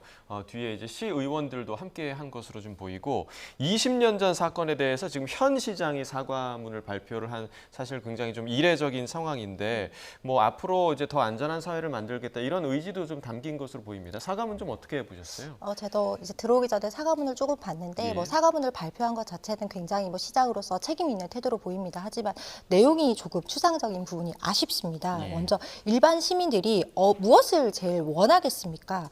2004년 당시는요, 지금이란 성범죄에 대한 분위기가 달랐습니다. 보호받아야 할 피해자가요, 오히려 뭐 2차 가해로 공공연하게 뭐 이런 게 이루어지던 시기였거든요. 따라서 현재 시점에서 가해자들에 대해서 다시 형사적으로 처벌이 가능한지 이런 부분에 대해서 법률적 검토를 하는 것도 좀 필요해 보이고요. 만일 불가능하다면 왜 그때 제대로 된 처벌이 이루어지지 않았는지, 수사 과정과 재판 과정에서 문제가 있었는지 이 부분을 좀 명확하게 발표를 해주었으면 좋지 않을까라는 생각이 듭니다. 또 피해자에게는 어떤 회복이 되었는지, 성범죄가 일어난 지 20년이 지난 시점에 가해자는 오히려 뭐 호의호식하고 뭐 발 뻗고 자는데 성범죄 피해자는 제대로 된 피해 회복도 받고 있지 않은 것은 아닌지, 이 부분에 대해서 시 차원에서 적극적으로 대응 방안을 발표했으면 좀 더 좋았을 것이라는 생각이 듭니다. 네, 이렇게 밀양시장이 대국민 사과문까지 발표하게 된 그 여러 가지 이유 중 하나가 이제 최근 이 사건이 다시 불거지면서 밀양 지역 그 혐오 정서까지 불거질 정도였잖아요. 밀양시청의 항의글이 그렇게 많이 올라왔다고 하더라고요. 네, 밀양시 홈페이지에 뭐 집단 강간의 도시, 뭐 성폭행의 도시 이렇게 항의가 지금 잇따르고 있는 상황입니다. 우리나라 뭐 한반도가 사실 굉장히 좁지 않습니까? 뭐 세 다리만 건너면 전부 다 아는 사람인데요. 이 밀양시 인구도 뭐 10만 명 정도에 불과합니다. 그런데 당시 연루된 가해자가요, 이 44명입니다. 이 밀양시 규모에 비해서 아주 많은 숫자인데요. 이 밀양시 같은 경우에는 사실 뭐 서울처럼 유입 인구가 많지도 않고 뭐 오랫동안 이제 그 지역에 거주해온 터줏대감 같은 사람이 많을 텐데, 이 44명의 가해자를 생각하면 뭐 부모, 뭐 사돈의 팔촌까지 이렇게 거치면 상당수 밀양 사람들이 이 가해자와 연관이 있을 수도 있거든요. 그런데 피해자는 단 한 명입니다. 더구나 이제 성범죄 분위기 자체가요, 예전에는 이제 피해자가 수사기관에서 뭐 제대로 말이나 했겠습니까? 뭐 밀양 성폭행 사건에서도요, 이 가해자들의 부모가 피해자를 찾아가서 오히려 2차 가해를 했다는 제가 기사를 봤었거든요. 제가 실제 이제 성범죄 전담재판부에서 이제 성범죄 피해자들에 대한 증인 신문을 진행을 해보면요, 미투 운동 이후에는 이 성범죄 피해자에 대한 보호가 굉장히 필요하다, 이런 인식이 퍼져 있어요. 그럼에도 불구하고 성범죄 피해자들이 판사 앞에서도 위축돼가지고 말을 잘 안 하거든요. 그런데 이제 과거에는 이 성범죄 가해자들과 성범죄 피해자가요, 분리도 안 된 상태에서 나를 성범죄한 가해자가 보는 앞에서 성범죄 피해자가 이 성범죄 피해 사실이 어땠는지, 저 사람이 나한테 어떻게 했는지 증언으로 묘사를 했어야 됐단 말이에요. 근데 판사 앞에서도 그런데 당시 사회 분위기 20년 전 이 속에서 피해자가 수사기관에서 사실 제대로 된 진술을 잘 할 수 있었을지 저는 의문입니다. 이런 경우에는 사실 사회가 이 피해자를 보호해줘야 되거든요. 그런데 이제 밀양 성폭행 사건 같은 경우에는 가해자가 무려 44명, 엄청난 숫자거든요. 이 완전 거대 가해자 집단인데 피해자 1인의 싸움이었고 절대적으로 피해자가 불리했을 거라고 생각되고, 더군다나 피해자는 여중생 아니었습니까? 그런데 결국 가해자들이 아무도 이 44명 전원이 형사처벌을 받지는 않고 다들 뭐 아무 일 없었다는 듯이 호의호식하고 있다. 이 부분이 바로 지금 우리 국민들이 밀양시 전체에 대해서 이 분노로 퍼진 지점이라고 보입니다. 네. 이 사건이 이제 다시 불거진 게 결국엔 이제 유튜버의 폭로가 계속해서 이제 이어지면서 가해자 한 사람 한 사람들을 공개하면서 이제 이어진 건데, 계속해서 이 파장이 이어지는 것 같아요. 그러니까 그 가해자로 지목된 사람이 뭐 회사에서 퇴직을 한다던가 아니면 뭐 가게가 폐업을 한다던가 계속해서 좀 길어지고 있는 상황이죠. 네. 뭐 사실 대기업 같은 데서는 이제 입사할 때 우리가 뭐 입사 지원서에 자기 범죄 경력 여부를 사실 물어보거든요. 그리고 허위 기재할 때는 뭐 입사를 취소한다, 이런 취업 규칙이 있는 곳도 많아요. 왜냐하면 우리가 뭐 물건 살 때요, 요즘에는 공정무역이라고 해서 기업 윤리를 보고 물건을 구매하기도 하잖아요. 뭐 미성년자 성폭행 범이 만든 분유, 아기 분유, 이게 누가 먹이고 싶겠습니까? 뭐 범죄로 인해서 뭐 처벌을 제대로 다 치렀다면 일사부재리의 원칙이라고 해서 다시 처벌할 수도 없고, 이 범죄자도 그 사람도 우리 사회의 일원이니까 물론 복귀할 수 있는 기회는 줘야 됩니다. 하지만 이 기업은요, 사회적 책임, 즉 기업 윤리를 중시할 수 있거든요. 이 사기업에서는 이 부분을 충분히 고려할 수 있고, 이 가해자가 자신이 인정하고 내가 밀양 성폭행 사건 가해자가 맞다, 이렇게 인정이 된 상태에서 사기업이 뭐 기업 윤리상 퇴사 처리했다고 하면 그것은 가해자가 자기가 안고 가야 할 자기 책임의 원칙이라고 생각이 됩니다. 그럼 추후에 그 가해자로 지목된 남성이 그 회사 측의 퇴직 문제로 인해서 법적으로 문제 제기를 할 수는 없는 건가요? 네, 자기가 뭐 자기 임을 인정을 했고 그리고 뭐 취업 규칙 같은 경우에 이게 나와 있을 경우에는 자발적 퇴사로 처리하기도 하지만 큰 문제는 없을 것으로 보입니다. 네. 자, 오늘 이제 밀양시의 사과, 정말 이례적인 사과로 이 사안에 대한 그런 성난 민심이 좀 수그러들 거라고 보십니까? 어떻게 보세요? 저는 이제 이 범죄는 가해자 숫자가 워낙 많고요. 20년 전에는 지금보다 더 이 학연이나 지연 같은 게 좀 만연하던 사회였습니다. 단순히 이 개인 대 개인의 범죄로만 볼 수만은 없는 면이 분명히 있거든요. 그래서 다른 사건은 보통 이제 가해자들에 대한 국민적 공분에 그치는데요. 이 사건은 이제 그 밀양시 전체에 대해서 항의글이 따르는 이유도 바로 그것인 것 같습니다. 따라서 사과만으로 이제 성난 민심이 쉽게 사그러들 것 같지는 않고요. 정확히 이제 가해자들이 좀 특정이 되고 그 가해자들에 대한 제대로 된 이 처벌과 조치가 이루어졌다 이런 부분에 대해서 이제 좀 규명이 이루어져야 사람들도 좀 안심하지 않을까라는 생각이 듭니다. 네. 자, 이 가해자로 지목된 인물 중에 9명이 집단 진정서를 경찰에 제출했다고 하더라고요. 그러니까 본인들은 밀양 사건과 아무 관련이 없는데 가해자인 것처럼 신상이 공개됐다, 뭐 이런 내용인 거죠? 네, 그 만일 뭐 진범, 즉 성폭행 가해자가 아닌데도요, 성폭행 가해자로 이 신상통일을 당한 것도 사실 굉장히 큰 문제입니다. 얼마 전에 왜 여자 연예인이 자기가 이제 상간녀로 다른 사람을 지목을 해가지고 이 잘못했다고 사과를 하고 또 이어서 피소를 당했다는 기사를 봤는데요. 이 성폭행 가해자로 잘못 지목돼서 일어나는 문제는 사실 훨씬 더 심각한 문제입니다. 한번 인터넷에 유포되면요, 이 정보를 처리하기가, 삭제 처리하기가 굉장히 어렵거든요. 이 법원에서도 이 무죄 추정 원칙을 굉장히 엄격히 적용하잖아요. 이 판사들 사이에 통용되는 말이 있는데요. 이 100명의 진범을 놓쳐도 한 명의 무고한 피해자를 만들지 말라는 말인데요. 이 억울하게 범인으로 몰리는 일은 절대 없어야 됩니다. 이 억울한 것만큼 억울한 감정은 없습니다. 자, 근데 여기서 좀 궁금한 게, 그러니까 지금 사례처럼 사실관계가 이제 다르게 공개되는 경우에는 당연히 뭔가 처벌을 좀 받을 것 같은데, 반대로 사실관계는 맞는데 당사자의 동의 없이 무단으로 개인 신상을 공개했다. 이런 경우에는 좀 처벌이 좀 어떻게 됩니까? 네, 사실은 사실을 적지하더라도요, 이 정통망법상 이제 명예훼손죄가 성립하고요. 그다음에 형법상도 명예훼손죄가 성립합니다. 이제 3년 이하의 징역 또는 뭐 3천만 원 이하의 벌금에 처해지는데요. 이거 자체는 우리나라에서 이제 사적 제재를 금하고 이 법원의 이 적법 절차에 따라서 법원의 판결에 따라서 처벌을 받는 것이 원칙적이기 때문입니다. 이 경남경찰청에서 밝힌 내용에 따르면 그제까지 밀양 성폭행 사건과 관련한 고소와 진정 건수가 110여 건에 이른다고 하더라고요. 생각보다 정말 많은데 어떤 내용들인가요? 뭐 대부분의 이제 밀양 성폭행 사건 가해자들이 뭐 잘 살고 있다. 왜 이렇게 가해자들이 잘 살고 있냐, 이런 내용이기도 한데요. 또 요 사건 중에서 이제 한 여성은 밀양 사건 가해자 여자친구로 잘못 지목이 돼서 이 가게, 자기 매장이 별점 테러를 당했다고 해요. 사실 잘못 지목이 되면 얼마나 억울하겠습니까? 거기에다가 이제 별점 테러는요, 이 명예훼손뿐만 아니라 그 업장에 대한 이 업무방해까지 성립할 수도 있기 때문에 굉장히 신중해야 됩니다. 이 진범을 잡고 우리가 이 제대로 된 이 진범에 대한 처벌을 하는 것도 중요하지만 이 무고한 피해자가 나오면 안 되거든요. 네, 엉뚱한 피해자가 더 이상 좀 발생해서는 안 될 것으로 보이고요. 자, 다음 주제로 넘어가기 전에 준비된 영상 먼저 보고 오겠습니다. 평소 같으면 접혀 있어야 할 학교 철제 정문이 기둥에서 빠져 있습니다. 정문 주변은 외부인 접근을 막은 채 경찰이 현장 조사를 벌이고 있습니다.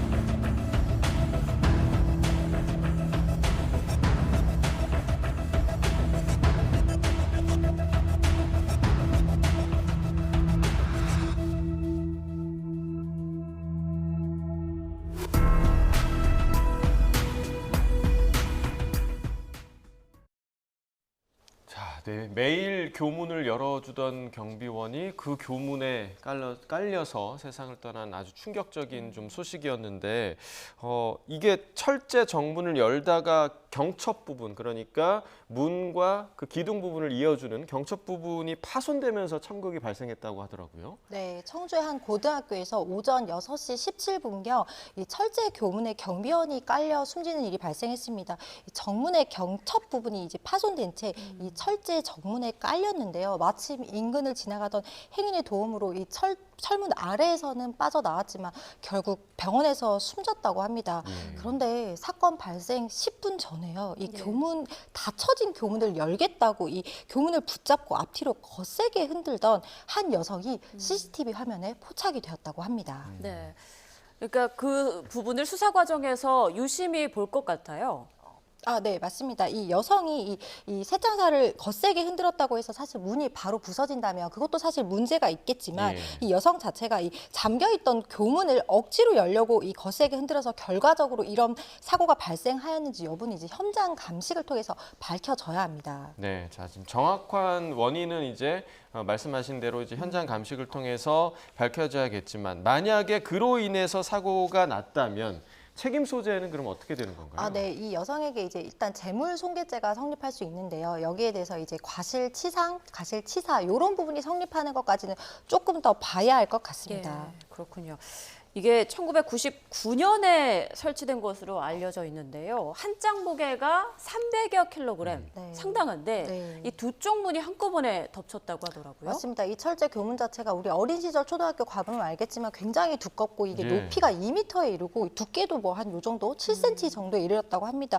그런데 이 두 짝, 이 600kg가 이 경비원을 바로 덮치면서 이 사망에 이르게 된 정말 안타까운 소식입니다. 네, 이게 1999년에 이제 설치가 됐다고 하니까 굉장히 오래된 건데 그렇다면 만약 이게 노후화돼서 이런 사고가 발생한 거면 학교 측의 책임도 물을 수 있을까요? 네, 그렇습니다. 이게 학교 측은 뭐 기존의 시설물 점검 등을 꾸준히 해왔다고는 합니다. 그런데 이 철제 교문은요, 이 시설물 점검 대상이요 2종, 3종으로 정해져 있는데 그 대상은 아니었어서 제외된 이 점검 대상에서는 제외돼 있었다고는 합니다. 하지만 그렇다고 해서 학교 측이 책임을 지지 않는 것은 아닙니다. 네, 자 아무리 그래도 이게 한 여성이 이 무거운 문을 흔들었다 그랬는데 이제 경첩이 떨어져서 이 문이 떨어진다는 게 사실 좀 상식적으로 좀 이해가 안 되는 부분이긴 한데 이 70대 경비원을 보니까 경비 용역업체 직원이라고 하더라고요.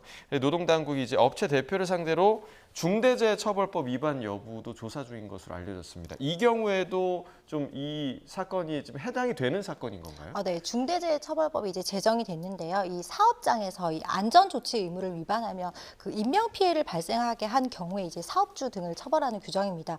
과거에도요, 이 산업안전보건법이 있었어요. 저희 콜센터에 전화하면 산업안전보건법상 녹음한다는 내용 나오잖아요. 그게 바로 과거에 있었던 산업안전보건법입니다. 그런데 이제 산업안전보건법은요, 이 현장 소장, 직접 행위자 등을 보통 처벌하고 이 기업의 최고 책임자를 처벌하지 않는 사실 문제가 있어가지고 사고가 끊이지 않는다는 비판이 있었습니다. 이에 따라서 2021년에 이제 중대재해처벌법이 제정이 되는데요. 이 5명 이상의 사업장에서 발생한 사고 등에 대해서 경영 책임자, 현장 소장이 아니더라도 책임을 물을 수 있는 좀 중요한 규정입니다. 이 중대재해처벌법은요. 공무원도 또 처벌 대상으로 하고 있어서요. 이 학교는 또 고등학교는 근로자 수가 62명이 일하는 교육시설인데요. 이 학교가 만약에 이 경비원을 위탁 업체를 통해서 경비원을 직접 고용한 것이라면 학교도 공무원의 일부이기 때문에 학교장이 처벌을 받을 수도 있고요. 또는 이 고용한 업주가 다른 사업주라면 그 사업주의 규모에 따라서 중대재해처벌법으로 양쪽의 어느 곳이든 처벌을 받을 것으로는 보입니다. 네. 그렇군요. 사실 신설이 아닌 대부분의 학교 교문은 이번에 사고가 난 학교와 같은 그런 철제 교문을 아직도 사용하고 있거든요.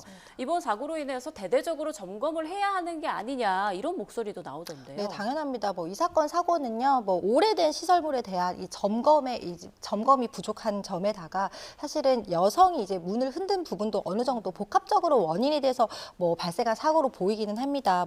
특히 이 경비원 분은요, 이 매일 이 시각 오전에 주민을 위해서 이 주민들이 운동장을 이제 개발하는 학교 측의 요구에 따라서 이 정문을 열다가 변을 당한 것으로 밝혀졌는데요. 사실 뭐 주민 뭐 생활 복지를 위해서 문을 여는 게 의무도 아니고 주민들 새벽 운동하라고 새벽에 이제 할아버지께서 이제 문 열다가 발생한 사고라서 사실 너무 안타깝고 보상이 좀 잘 이루어져야 될 것 같습니다. 그리고 이제 그 여성도요. 문을 사실 거세게 흔들다가 이게 뭐 부러진 것 같다. 사실 사람이 느낌이 좀 올 수도 있잖아요. 그러면 이제 나몰라라 하지 말고 바로 112에 알려서 내가 문 열다가 흔들다가 부서진 것 같다. 이 애들이 초등학교 등교하다가 사실은 이 사고가 발생할 수도 있었잖아요. 그렇기 때문에 이거 사실은 뭐 112를 너무 멀게 생각하지 말고 이 경찰관 직무집행법에 의하면 경찰은 국민의 이제 생명과 신체를 보호해야 될 의무도 있거든요. 112에 전화 한 통만 했더라도 이렇게 큰 피해는 예방할 수 있었지 않았을까 안타까운 사고입니다. 네, 늘 이런 안타까운 사고가 일어난 후에 전수점검 이야기가 나온다는 것 자체가 굉장히 좀 씁쓸한 부분인 것 같습니다. 자, 다음 주제로 넘어가 보겠습니다. 준비된 영상 먼저 보겠습니다.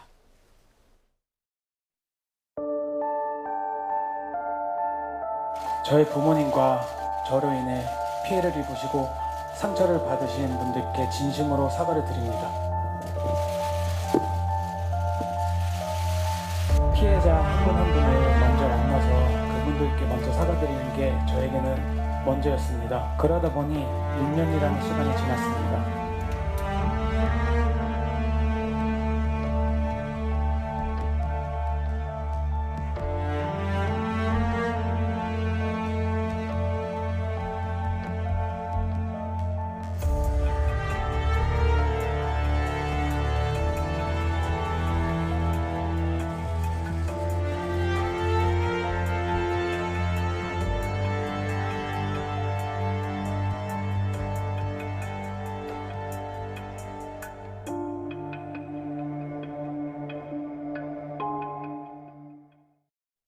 네, 사회적으로 큰 물의를 일으킨 후에 다시 연예계로 복귀하는 그런 연예인들의 영상을 함께 보셨는데, 최근에 음주 뺑소니 혐의로 물의를 빚은 가수 김호중 씨, 그 음주 혐의를 사실 벗은 거잖아요. 그 이후에 국민적 공분이 다시 일고 있는데 관련 입법이 좀 강화되고 있는 상황이죠. 아, 네, 그렇습니다. 사실 지금 이루 씨도 복귀를 하고 있는데요. 이 태진아 씨가 그 신곡을 발표하는데 거기에 아들이 묻어서 작사 작곡으로 복귀를 시동을 거는 게 아닌가 이런 얘기가 나오고 있는 것 같습니다. 네, 누리꾼들 반응은 어떤가요?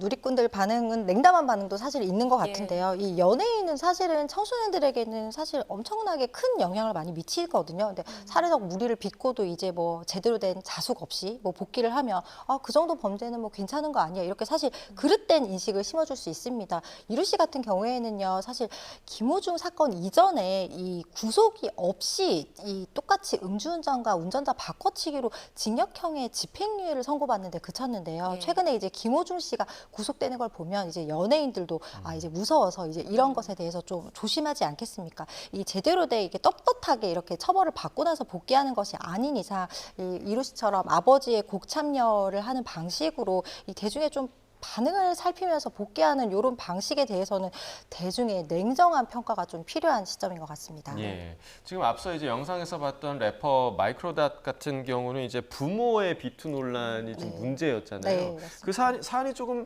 다르다고 봐야 할까요? 왜냐하면 지금 복귀에 대해서 여러 다른 시선들이 좀 존재를 하거든요. 네, 아무래도 이게 좀 다른 점은요. 이 포인트는 이루 씨는 자기의 범죄라는 거고 마이크로닷 같은 경우는 부모의 범죄인 것 같습니다. 이 마이크로닷 부모는요, 지난 1990년부터 98년까지 지인이나 친척들에게 이 총 4억여 원을 빌린 뒤에요. 98년 5월에 뉴질랜드로 달아난 사건이 밝혀지면서 논란이 됐던 사실인데요. 2018년 마이크로닷이 부모의 채무 논란으로 활동을 잠깐 중단하는 모습을 보이면서 이 사건이 수면 위로 떠올랐습니다. 그런데 마이크로닷 부모는요, 98년에 달아난 이후로 20년 동안 이 마이크로닷이 2018년에 부모 채무 논란이 있기 전에 이 채무 변제를 전혀 하지 않았거든요. 근데 만약에 마이크로닷이 유명인이 되지 않았더라면 이 채무가 변제가 됐을까요? 지금 마이크로닷은 이 피해자들 10명 중에 9명은 변제를 했다라고 사실은 얘기를 하고 있는데요. 사실 이런 논란이 되기 전에 사실 변제를 했으면 조금 더 좋았을 것 같고요.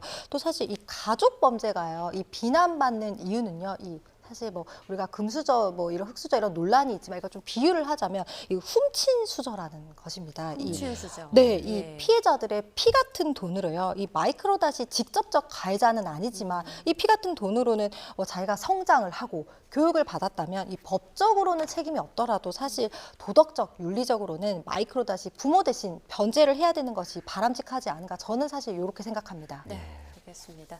네, 지금까지 문효진 변호사와 함께 주요 이슈들 함께 짚어봤습니다. 고맙습니다.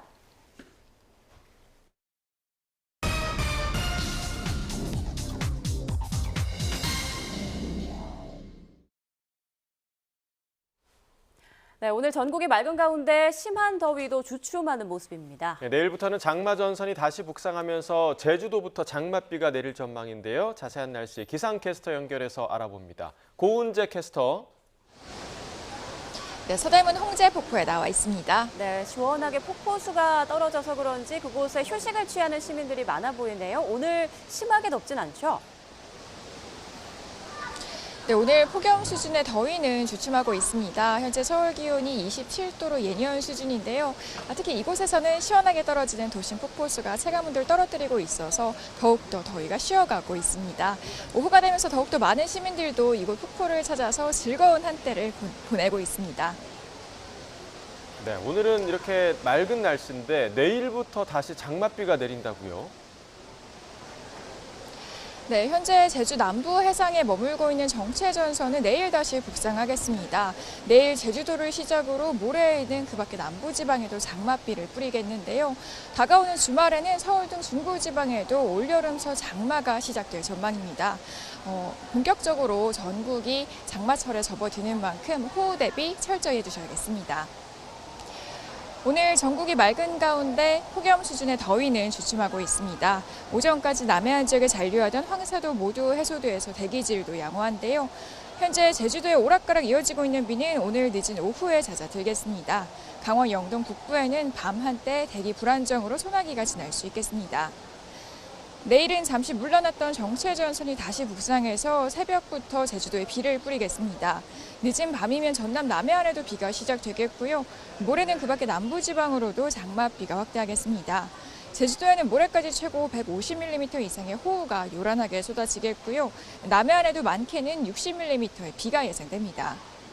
따라서 내일 남해안과 제주도는 흐리겠지만 그 밖에 내륙에는 구름만 가끔 지나겠습니다. 날씨도 오늘보다 더워지겠는데요. 내일 서울 한낮 기온 30도, 광주 29도로 오늘보다 1도에서 3도가량 높겠습니다. 앞으로 주 후반까지 중부지방에서는 기온이 오름세를 보이겠습니다. 맑은 가운데 30도를 웃도는 한여름 더위가 나타나겠는데요. 반면 남부지방과 제주도에는 당분간 장맛비가 길게 이어지겠습니다. 그리고 다가오는 주말과 휴일에는 서울 등 중부지방에서도 지난해보다 사흘 늦은 장마가 시작될 전망입니다. 동해안에는 내일까지 너울이 유입되는 가운데 오늘 초속 20m 안팎으로 강풍이 불겠습니다. 해안가 안전에 유의해 주셔야겠고요. 오늘 수도권에서도 바람이 강하게 불고 있습니다. 시설물 점검과 관리 철저히 해주셔야겠습니다. 지금까지 서대문 홍제폭포에서 YTN 고은재입니다. 정부가 수련병원에 이번 달 말까지 복귀가 어려운 전공의 사직을 처리해 줄 것을 당부했습니다. 조규홍 보건복지부 장관은 오늘 열린 중앙재난안전대책본부 회의를 통해 병원 현장을 안정화하기 위해 수련병원에서 전공의 사직을 처리해달라고 요청했습니다. 그러면서도 전공의들이 걸림돌 없이 수련을 받을 수 있도록 하겠다며 의료계 선배들이 나서서 복귀를 설득해달라고 촉구했습니다. 서울대병원에 이어 대한의사협회도 무기한 휴진을 사실상 철회한 가운데 이른바 빅5 병원을 수련병원으로 둔 가톨릭의대와 성균관의대가 오늘 휴진 관련 온라인 총회를 엽니다. 삼성서울병원 등을 수련병원으로 둔 성균관대 의대 교수들과 서울 성모병원 등이 속해 있는 가톨릭대 의대 교수들은 온라인 총회에서 무기한 휴진과 관련한 내부 의견을 취합하기로 했습니다.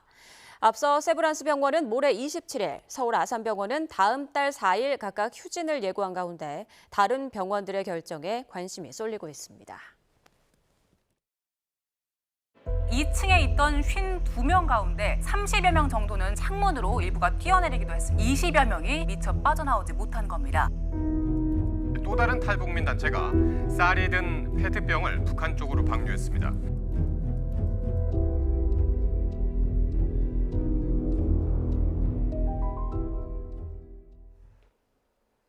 네, 지금 이 뉴스입니다. 자, 뒤에 보시는 화면 어떤 상황으로 보이시나요? 사람들이 바다에 뭔가를 이렇게 던지고 있죠.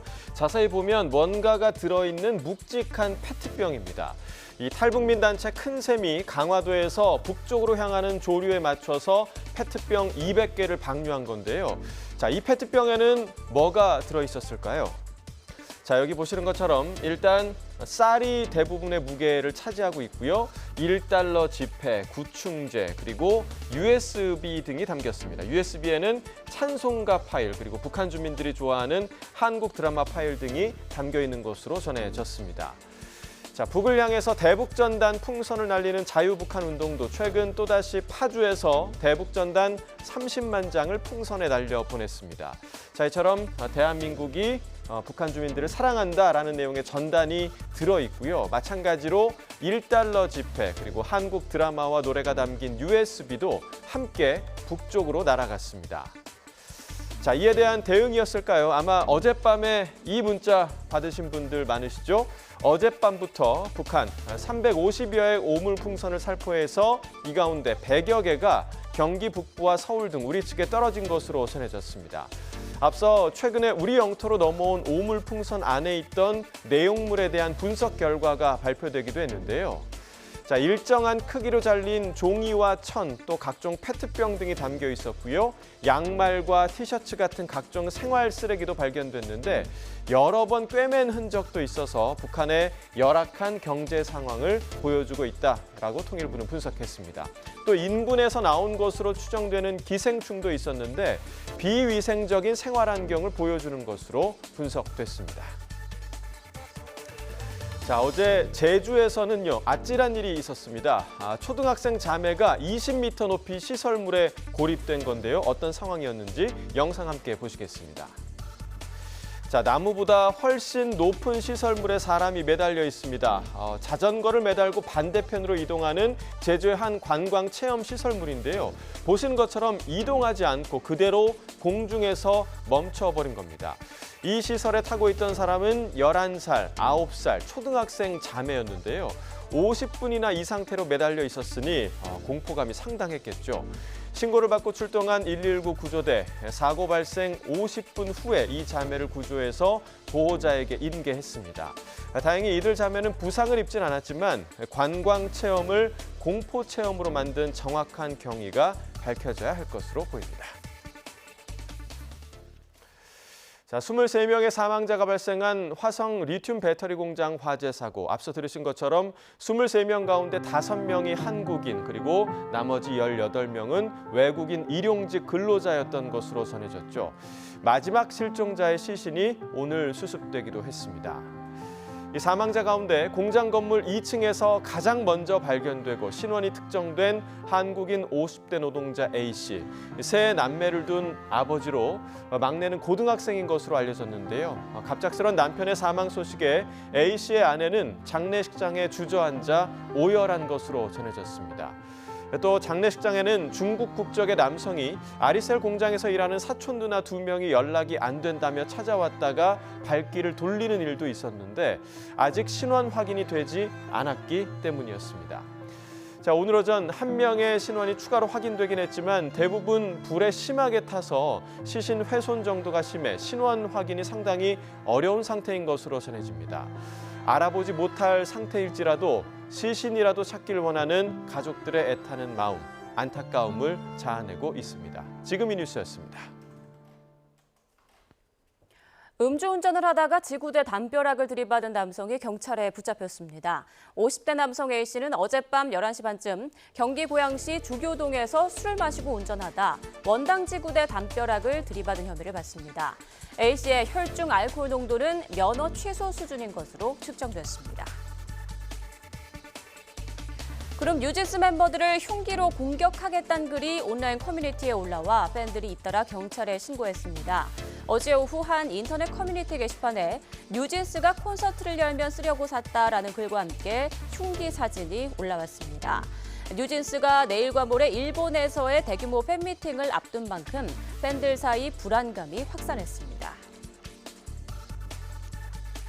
신혼부부나 대학생을 비롯한 주거 취약층을 상대로 420억 원대 전세 사기를 벌인 일당이 경찰에 붙잡혔습니다. 경기 북부경찰청은 지난 2021년 1월부터 1년 6개월에 걸쳐 서울과 인천, 파주 등 수도권 일대에서 전세 사기를 벌인 부동산 컨설팅 업체 대표와 공인중개사 등 일당 184명을 검거해 최근 검찰로 송치했습니다. 일가족을 10년 넘게 가스라이팅하며 중형을 선고받은 무속인이 비슷한 혐의로 또 고소를 당했습니다. 경기 포천경찰서는 폭행 등 혐의로 60대 남성 무속인 A씨를 수사해달라는 고소장을 접수해 수사에 착수했습니다. A씨는 10년 넘게 일가족을 정신적으로 지배하며 폭행 등을 일삼고 가정을 파괴한 혐의를 받습니다. 태국 한국인 관광객 납치 살해 사건으로 재판에 넘겨진 20대 남성 A씨가 첫 공판에서 범행을 일체 부인했습니다. A씨는 지난달 초 태국 파타야에서 다른 남성 2명과 함께 30대 한국인 관광객을 납치 살해한 혐의 등으로 구속 기소됐습니다. 고위공직자 범죄수사처 관계자가 오늘 정례 기자간담회에서 최상병 사망 조사 외압 의혹 수사와 관련해 통신자료 보관기관이 1년이라는 것을 알고 있고 필요한 자료는 확보했거나 확보하는 중이라고 설명했습니다. 다만 해당 관계자는 통화 사실이 있는 것과 통화 내용이 있는 건 다른 이야기라며 어떤 통화가 이루어졌는지는 수사를 통해 밝힐 것이라고 덧붙였습니다. 앞서 해병대 수사단이 지난해 8월 경찰에 넘긴 자료를 국방부가 회수하는 과정에서 윤석열 대통령과 임기훈 전 국방비서관 등이 국방부 관계자들과 연락한 사실이 드러나며 국회 특검법 입법 청문회에서 다뤄지기도 했습니다. 네, 이번 화성 리튬 배터리 공장 화재는 사망자만 23명에 달해서 중대재해처벌법 시행 이후 최악의 산업재해로 기록됐습니다. 정부는 수사 전담팀을 꾸려 업체의 안전수칙 준수 여부 등 법 위반 사항 조사에 착수했습니다. 이문석 기자입니다. 경기도 화성 리튬 전지 공장 화재 사고로 31명의 사상자가 발생했습니다. 지난 2022년 중대재해처벌법이 시행된 이후 최악의 산업 현장 사고로 기록됐습니다. 해당 업체는 5인 이상 사업장으로 중대재해처벌법 적용 대상입니다. 고용노동부는 산업안전보건본부와 경기고용노동지청을 중심으로 전담 수사팀을 꾸려 업체가 중대재해처벌법과 산업안전보건법 등을 위반했는지 조사에 들어갔습니다. 사고 원인을 철저하게 규명하여 책임의 소재를 분명하게 가려야 할 것입니다. 현장 감식, 사업장 관계자 등에 대한 조사를 가용한 수단을 총동원하여 최대한 신속하게. 수사팀은 특히 사망자 대부분이 일용직 노동자인 점에 주목하고 있습니다. 공장 내부가 익숙하지 않다 보니 제대로 대피하지 못한 거로 추정됐습니다. 작업했던 근로자들은 정규직이 아니라 일용직이 대부분이어서 건물 구조를 잘 몰라서 대피로를 제대로 찾지 못해서 한쪽으로 몰리면서 대피를 하지 못했던 것으로. 따라서 피해자들이 작업에 투입되기 전에 필수적으로 받아야 할 안전교육을 업체가 규정대로 진행했는지 확인하고 있습니다. 또 작업 현장에서 제품 보관 등 기본 안전수칙이 제대로 지켜졌는지도 들여다보고 있습니다. 이런 가운데 정부는 중앙사고수습본부를 구성해 사고 수습과 유가족 지원에 나섰습니다. 이번 같은 화재가 반복되지 않도록 리튬 등을 취급하는 유사 위험 공장 시설에 대해 전국 단위 안전 점검을 하기로 했습니다. YTN 이문석입니다.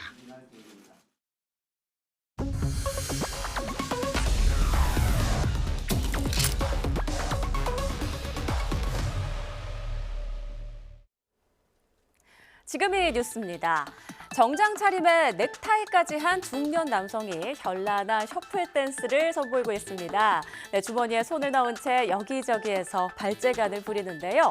이 영상의 주인공 바로 김명재 광주 남구청장입니다.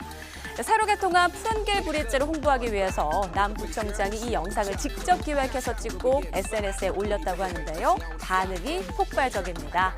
게시 일주일도 안 돼서 조회수 2,000건을 넘었고 좋아요도 200개 넘게 눌렸습니다. 자, 이번에는 또 다른 영상인데요. 네, 상사가 이따위로 월급을 어떻게 받냐며 막말을 하고 있죠. 자, 이 같은 갑질에 직원들이 어떻게 했을까요? 상사의 머리를 집어 던져버립니다. 다소 충격적인 이 영상은요, 광주 북구청에서 갑질 지우는 법이라는 제목으로 지난달 올린 영상인데 조회수 6,600건을 기록하고 있습니다. 네, 이처럼 지자체들이 시민들과 소통하기 위해서 색다르고 재미있는 영상으로 정책 등을 설명하고 있는데요. 시민들은 재미도 있고 정책도 쏙쏙 들어온다면서 호평하고 있습니다. 네, 거친 파도가 출렁이는 바다. 그런데 한 남성이 파도를 이렇게 헤치면서 바닷속으로 들어갑니다. 위험해 보이는데요. 수영을 해서 깊은 바다로 향하고 있죠. 바로 먼 바다의 표류에 있는 다른 남성을 구하기 위해서입니다. 이 두 사람은 일면식도 없던 사이 맨몸으로 구조에 나선 남성은 당시 휴가 중이던 강원 속초해양경찰서 소속의 황태양 순경입니다. 튜브를 타고 있는 한 시민이 먼 바다 쪽으로 계속 떠밀려가는 걸 보고 망설임 없이 바다로 뛰어든 건데요. 황 순경은 생명을 구하기 위해 근무 중이던 휴가 중이던 항상 최선을 다하고 있다며 투철한 사명감을 드러냈습니다. 당신이 진정한 슈퍼맨이네요. 자, 프랑스의 상징 파리 센강에 대변을 보자는 캠페인이 벌어지고 있습니다. 무슨 일일까요? 한 달 앞으로 다가온 파리올림픽 기간 센강에서는 철인 3종 수영 종목과 수영 마라톤으로 불리는 오픈워터 스위밍이 열릴 예정입니다. 하지만 센강의 수질이 나빠 선수들의 건강을 해칠 우려가 나오면서 파리 정부는 수질 정화 사업에 1조 8천억 넘는 돈을 들였는데요. 그럼에도 논란이 누그러들지 않자 마크롱 대통령과 이달고 파리시장이 센강이 깨끗하다는 걸 증명하겠다며 직접 수영을 하겠다고 나선 겁니다. 자, 바로 이때 온라인에 센강에서 대변을 본다라는 뜻의 해시태그가 달린 사이트가 등장했습니다. 이 사이트에서는요, 그들이 우리를 변 속으로 빠뜨렸고 이제는 그들이 우리가 싼 변맛을 봐야 한다라면서 언제 배변을 해야 파리시장이 수영하는 시각에 오물이 중심부로 도달하는지 알려주기도 했습니다.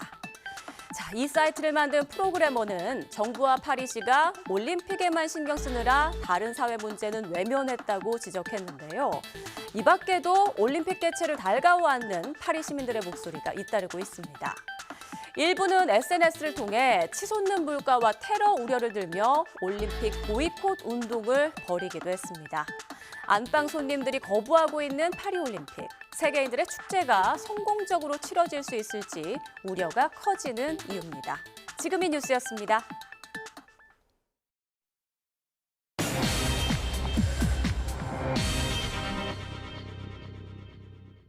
네, 지난 14일부터 19일까지 폭염 속에서 진행된 이슬람 정기 성지 순례 하지에서 다수의 사망자가 발생했다는 소식 전해드렸는데요. 현지 상황을 직접 들어보겠습니다. 두바이 현지 원유한 리포터 연결해 보겠습니다. 원유한 리포터.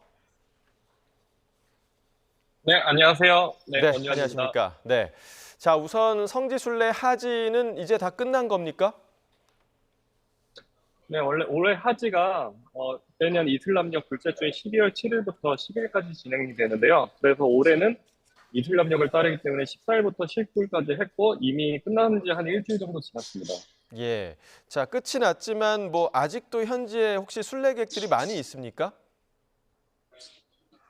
네, 이게 하지 기간 동안에 공식적으로 비자를 180만 명에게 줬기 때문에 현재 끝났다고 해도 이들을 한꺼번에 실을 수가 없거든요. 그렇기 때문에 순차적으로 비행기 편으로 지금 나라에 돌아가고 있기 때문에 약 한 20만에서 30만 명 정도가 지금 돌아간 걸로 추정이 되고요. 한 다음 달 중순까지 모두 이제 돌아갈 예정입니다. 예. 자, 그럼 원유한 리포터는 순례 장소를 혹시 가보셨습니까? 사실 순례 장소가 평소 때 저는 이제 일로서 이제 제다나 리야드 그쪽으로 많이 가보긴 했는데요. 근데 순례 장소 그 자체는 무슬림이 아니면은 들어가지는 못합니다. 왜냐면은 그 비자가 있어야 되기 때문에 그렇기 때문에 저는 이제 그 순례 장소에는 못 들어가 상태입니다. 예. 혹시 뭐 주변에 순례 장소에 가본 분이 혹시 있으실까요? 네, 지인 중에서 제가 이제 중동 여기 살고 있다 보니까 많이 이번 사태에 대해서 우려를 표하고 많이 영상이나 이제 전원을 전해줬는데요. 뭐 많이 사람들이 거리에서 쓰러져 있거나 사람들이 이제 구조를 요청하거나 앰뷸런스가 막 사람들을 싣고 달려가는 모습들 같은 거를 저에게 공유해주고 많이 우려를 표했습니다. 그렇군요. 자, 사망자 수가 1,300명을 넘어섰다. 이렇게 이제 사우디 당국이 공식적으로 밝혔는데 뭐 국가 행사를 취소한다 이런 얘기도 네. 나오더라고요. 네, 지금 워낙 사람들이 많이 죽었기 때문에 작년에 비해서 한 6배에서 7배 정도 늘어났거든요. 그렇기 예. 때문에 사우디 당국에서도 심각하게 이를 생각하고 올해 정해진 당장 이거 수습하는 데 총력을 기울이는 상태입니다. 예. 자, 워낙에 사망자 수가 많아서 걱정이 되는데 그러면 사망한 분들에 대한 장례 절차 같은 건 좀 어떻게 진행되고 있습니까? 이게 조금 나누면요. 공식 비자를 받은 사람과 이번에 많이 희생당하신 비자를 받지 못한 사람들 이렇게 나눌 수 있는데 예. 절차 자체는 비슷하고요. 우선 신원 확인을 하고 문서화를 하고 그다음에 이 사람의 패스포트 아까 여권을 이제 확인을 해서 의료 검사 부검을 한 뒤에 홍보를 하고 그다음에 여기서 묻힐 것인지 아니면 본국에 가서 묻힐 것인지 우선 사우디 정부에서 확인을 하고 예. 그런 다음에 이제 송환이나 매장까지 마치고 그렇게 하는 절차를 이제 끝냅니다. 이 비용이나 이런 절차 자체는 한 일주일에서 2주일 정도 걸리는 게 보통이고요. 이 예. 비용 자체는 사우디 정부에서 다 부담을 하는 것으로 알고 있습니다. 예. 자, 워낙에 이제 많은 사망자가 발생을 했기 때문에 그러면 도대체 왜 이렇게 많은 사망자가 발생을 한 거냐? 그 원인으로 이제 폭염이 꼽히고 있는데 52도까지 현지에서 올랐다고 하는데 어느 정도입니까? 네, 정말 우리나라도 지금 덥지만 여기 중동은 정말 여름에 정말 덥고요. 예. 일단 나가면은 한 10초에서 1분 정도 있기도 좀 힘들어요. 네, 예. 왜냐면은 엄청 덥고 습기도 높기 때문에 더군다나 이번에 희생이 집중된 그곳 거의 메카 쪽은 워낙 더운데 사람들까지 엄청 많이 몰려들고 그다음에 이제 불법 비자로 입국을 했기 때문에 어떤 의료적 도움도 받지 못한 사람들이 대부분이었기 때문에 훨씬 더 많은 이번에 희생이 있었습니다. 예. 자, 방금 말씀하신 불법 입국자들 혹은 미등록 순례자들, 이 미등록 순례자들의 사망 비중이 더 높은 이유는 좀 어디에 있었을까요? 이게 우선 미등록 순례자들이 왜 생겼나를 이제 간단하게 짚어본다면은 사우디 정부에서 워낙 하지 기간 때 많은 순례자들이 모여들다 보니까 비자의 쿼터를 뒀거든요. 예. 그래서 180만 명인데 근데 이슬람의 5대 의무 중에 하나가 살아생전에 꼭 메카를 들려야 되고 이 하지 기간 때 순례를 해야 되는 게 있기 때문에 원하는 사람들은 엄청 많고 근데 한정된 쿼터가 있다 보니까 필연적으로 이런 불법적으로 그러니까 예를 들어 방문 비자로 들어와가지고 하지 비자로 들어온 순례객 사이에서 숨어서 이제 순례를 하는 거죠. 이렇게 된 경우에 이제 문제가 뭐냐면은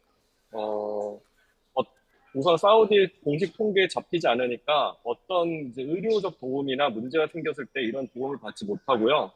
그다음에 또 사우디 당국에서도 이 사람들을 잡기 위해서 많이 노력을 합니다. 잡으면 이제 추방을 하기 때문에 이분들 입장에서도 잡히지 않기 위해 오히려 본인을 더 숨고 그렇게 이제 다닌 거죠. 그렇기 때문에 더 피해가 훨씬 더 컸고요, 이번에. 예. 자, 이렇게 많은 사망자가 발생했기 때문에 아마 유족들도 사우디에 속속 입국하지 않았을까 좀 생각이 드는데 성지 순례 기간 중에 사망을 한 겁니다. 이 부분에 대해서 유족들은 좀 어떻게 받아들이고 있습니까? 사실 조금 인식이 조금 이제 다른 게 무슬림들 사이에서는 사실 하지 기간 때 메카가 있는 사우디에서 본인의 운명을 다하는 것을 또 영광스럽게 생각하는 기조가 강합니다. 예. 그렇기 때문에 이걸 이제 대부분은 사실 자랑스러워하는 문화가 또 있고요. 그렇기 때문에 막 정부에다 항의를 한다든지 사실 이런 일은 거의 없고 그냥 조용히 와서 처리하고 그다음에 뭐 참배하고 이런 경우가 많습니다. 예. 자, 그러면 마지막으로 이번 사건, 그러니까 1,300명이 사망한 사건이 내년 하지 성지순례에 좀 어떤 영향이 있을까? 이 부분도 좀 궁금하거든요. 내년에 하지에 어떤 영향이 있겠냐는 근데 하지 자체가 워낙 기간이 짧은데 그동안에 우려하는 사람들이 굉장히 많기 때문에 아마 올해 그래도 이제 이런 일을 당했으니까 예. 내년에는 좀 더 그래도 대비를 하지 않을까 이런 생각이 들고요. 근데 예. 대비를 한다는 거는 그 미등록 순례자들한테 어떻게든 그 의료적 보험이나 물 같은 그런 기본적 구호품을 제공을 해야 된다는 거거든요. 지금까지는 사우디 정부에서 그거에 대해서 많은 신경을 못 썼는데 예. 근데 올해 이렇게 순례자들의 희생자들 중에서 한 80%가 미등록 순례자입니다, 이번에. 그렇기 때문에 내년에는 좀 더 이거에 각별한 신경을 쓰고 이런 노력을 기울이지 않을까 싶습니다. 네, 알겠습니다. 오늘 여기까지 듣겠습니다. 지금까지 두바이 현지에서 원유한 리포터 연결해서 자세한 얘기 들어봤습니다. 고맙습니다. 감사합니다. 네, 초록 들판에서 펼쳐지는 이 축제 좀 볼까요? 네, 음악에 맞춰서 이렇게 둥글게 원을 그리며 춤추는 사람들 정말 평화롭고 행복해 보이죠. 천국 같은 이곳, 사실 전쟁이 한창인 우크라이나입니다. 수도 키이우에서 1시간 거리에 있는 국립문화유산공원, 전통 하지 축제인 이바나 쿠팔라가 한창인데요. 잦은 정전과 야간 통행 금지령 속에서도 우크라이나 사람들은 이렇게 전통 옷을 입고 화환을 엮었습니다. Сьогодні ми плетемо віночки, стрибаємо через полум'я, багато танцюємо, співаємо. Це приносить нам нереальну радість. Ми проводимо час разом з сім'єю, з рідними, з друзями. І просто сьогодні, в цей прекрасний день, ми разом. 전쟁 발바로 맞는 세 번째 여름. 키이우 시민들은 러시아 공습에 대비해 휴대폰에 애플리케이션을 깔아놓고 이렇게 일상을 이어가고 있습니다. 전통과 관습을 지키고 명절을 함께하는 것도 싸움의 한 방식이라고 생각하기 때문입니다. Це є основа, це є фундамент і це є те, за що наші хлопці зараз кладуть своє життя там, бо це і є Україна. І відчути життя, просто відчути життя. 제 뒤로 커다란 코끼리 한 마리 보이시죠? 인도 케랄라 트리수르의 한 힌두교 사원에 있는 코끼리인데, 자, 그런데 이 코끼리 어딘가 좀 특별하다는 거 혹시 눈치채셨나요? 놀랍게도 로봇 코끼리입니다. 힌두교는 코끼리 머리의 신 가네샤를 섬깁니다. 사원의 종교의식에도 코끼리가 등장하죠. 그러다 보니 불법 포획된 코끼리들이 쇠사슬에 묶여서 학대를 당하는가 하면 인명사고도 끊이질 않았습니다. 현지 동물권 옹호단체가 로봇 코끼리를 사원에 기증한 이유입니다. In last 15 years, 526 people was killed by the elephants used in Puram and other religious purposes. So to rectify all this, we introduced this mechanical elephant, that is the third mechanical elephant in Kerala. 네, 픽사의 애니메이션 영화 인사이드 아웃 2가 개봉 이후 2주 가까이 정상을 지키며 누적 관객 수 423만 명을 기록했습니다. 인사이드 아웃 2는 평일인 어제도 관객 12만 명을 동원했는데 지난 12일 개봉 이후 13일째 박스오피스 1위입니다. 지난 2015년 공개된 전편 인사이드 아웃 최종 관객 수가 497만 명이었던 만큼 조만간 이 기록도 넘을 것으로 보입니다. 그룹 데이식스가 난치병 환아를 만나 특별한 시간을 선물했습니다. 소속사 JYP 엔터테인먼트는 데이식스가 최근 급성 림프 구성 백혈병을 앓는 7살 이건우 군을 만나 미니 콘서트를 진행했다고 전했습니다. 이 군은 면역력 저하로 콘서트를 볼 수 없게 되자 사연을 보냈고, 이에 데이식스 멤버들은 JYP 사옥에서 이 군이 좋아하는 노래를 불러주는 미니 콘서트를 열어 화답했습니다. 멤버들은 연주에 관심이 많은 이 군을 위해 악기를 선물하고 함께 연주하는 시간도 가졌습니다. 오늘은 북서풍이 불어들며 폭염이 주춤하고 있습니다. 현재 서울 기온은 26.6도로 예년 기온을 다소 밑돌고 있는데요. 하지만 내일부터는 다시 기온이 오름세를 보이며 30도 안팎의 무더위가 찾아오겠습니다. 현재 내륙은 구름만 다소 지나는 가운데 공기도 깨끗합니다. 다만 제주도에는 저녁까지 5mm 안팎의 비가 조금 내리겠고요. 영동 북부에도 밤한때 소나기가 지나는 곳이 있겠습니다. 수도권과 동해안에는 바람이 강하게 불겠습니다. 내일은 정체전선이 다시 북상하면서 새벽부터 제주도에 장맛비가 내리겠습니다. 모레는 남부지방으로도 비가 확대되겠는데요. 이번에도 제주도에 최고 150mm 이상의 많은 비가 쏟아지겠습니다. 호우 피해가 발생하지 않도록 대비 잘 해주시기 바랍니다. 내일 낮 기온은 예년 기온을 1, 2도가량 웃돌겠습니다. 서울 30도, 광주와 대구 29도가 예상됩니다. 다가오는 주말에는 정체전선이 서울 등 중부지방에도 영향을 주겠고요. 전국이 본격적인 장마철에 접어들 전망입니다. 날씨였습니다. 뉴스퀘어 오후 2시 뉴스 마칩니다. 함께해 주신 여러분 고맙습니다.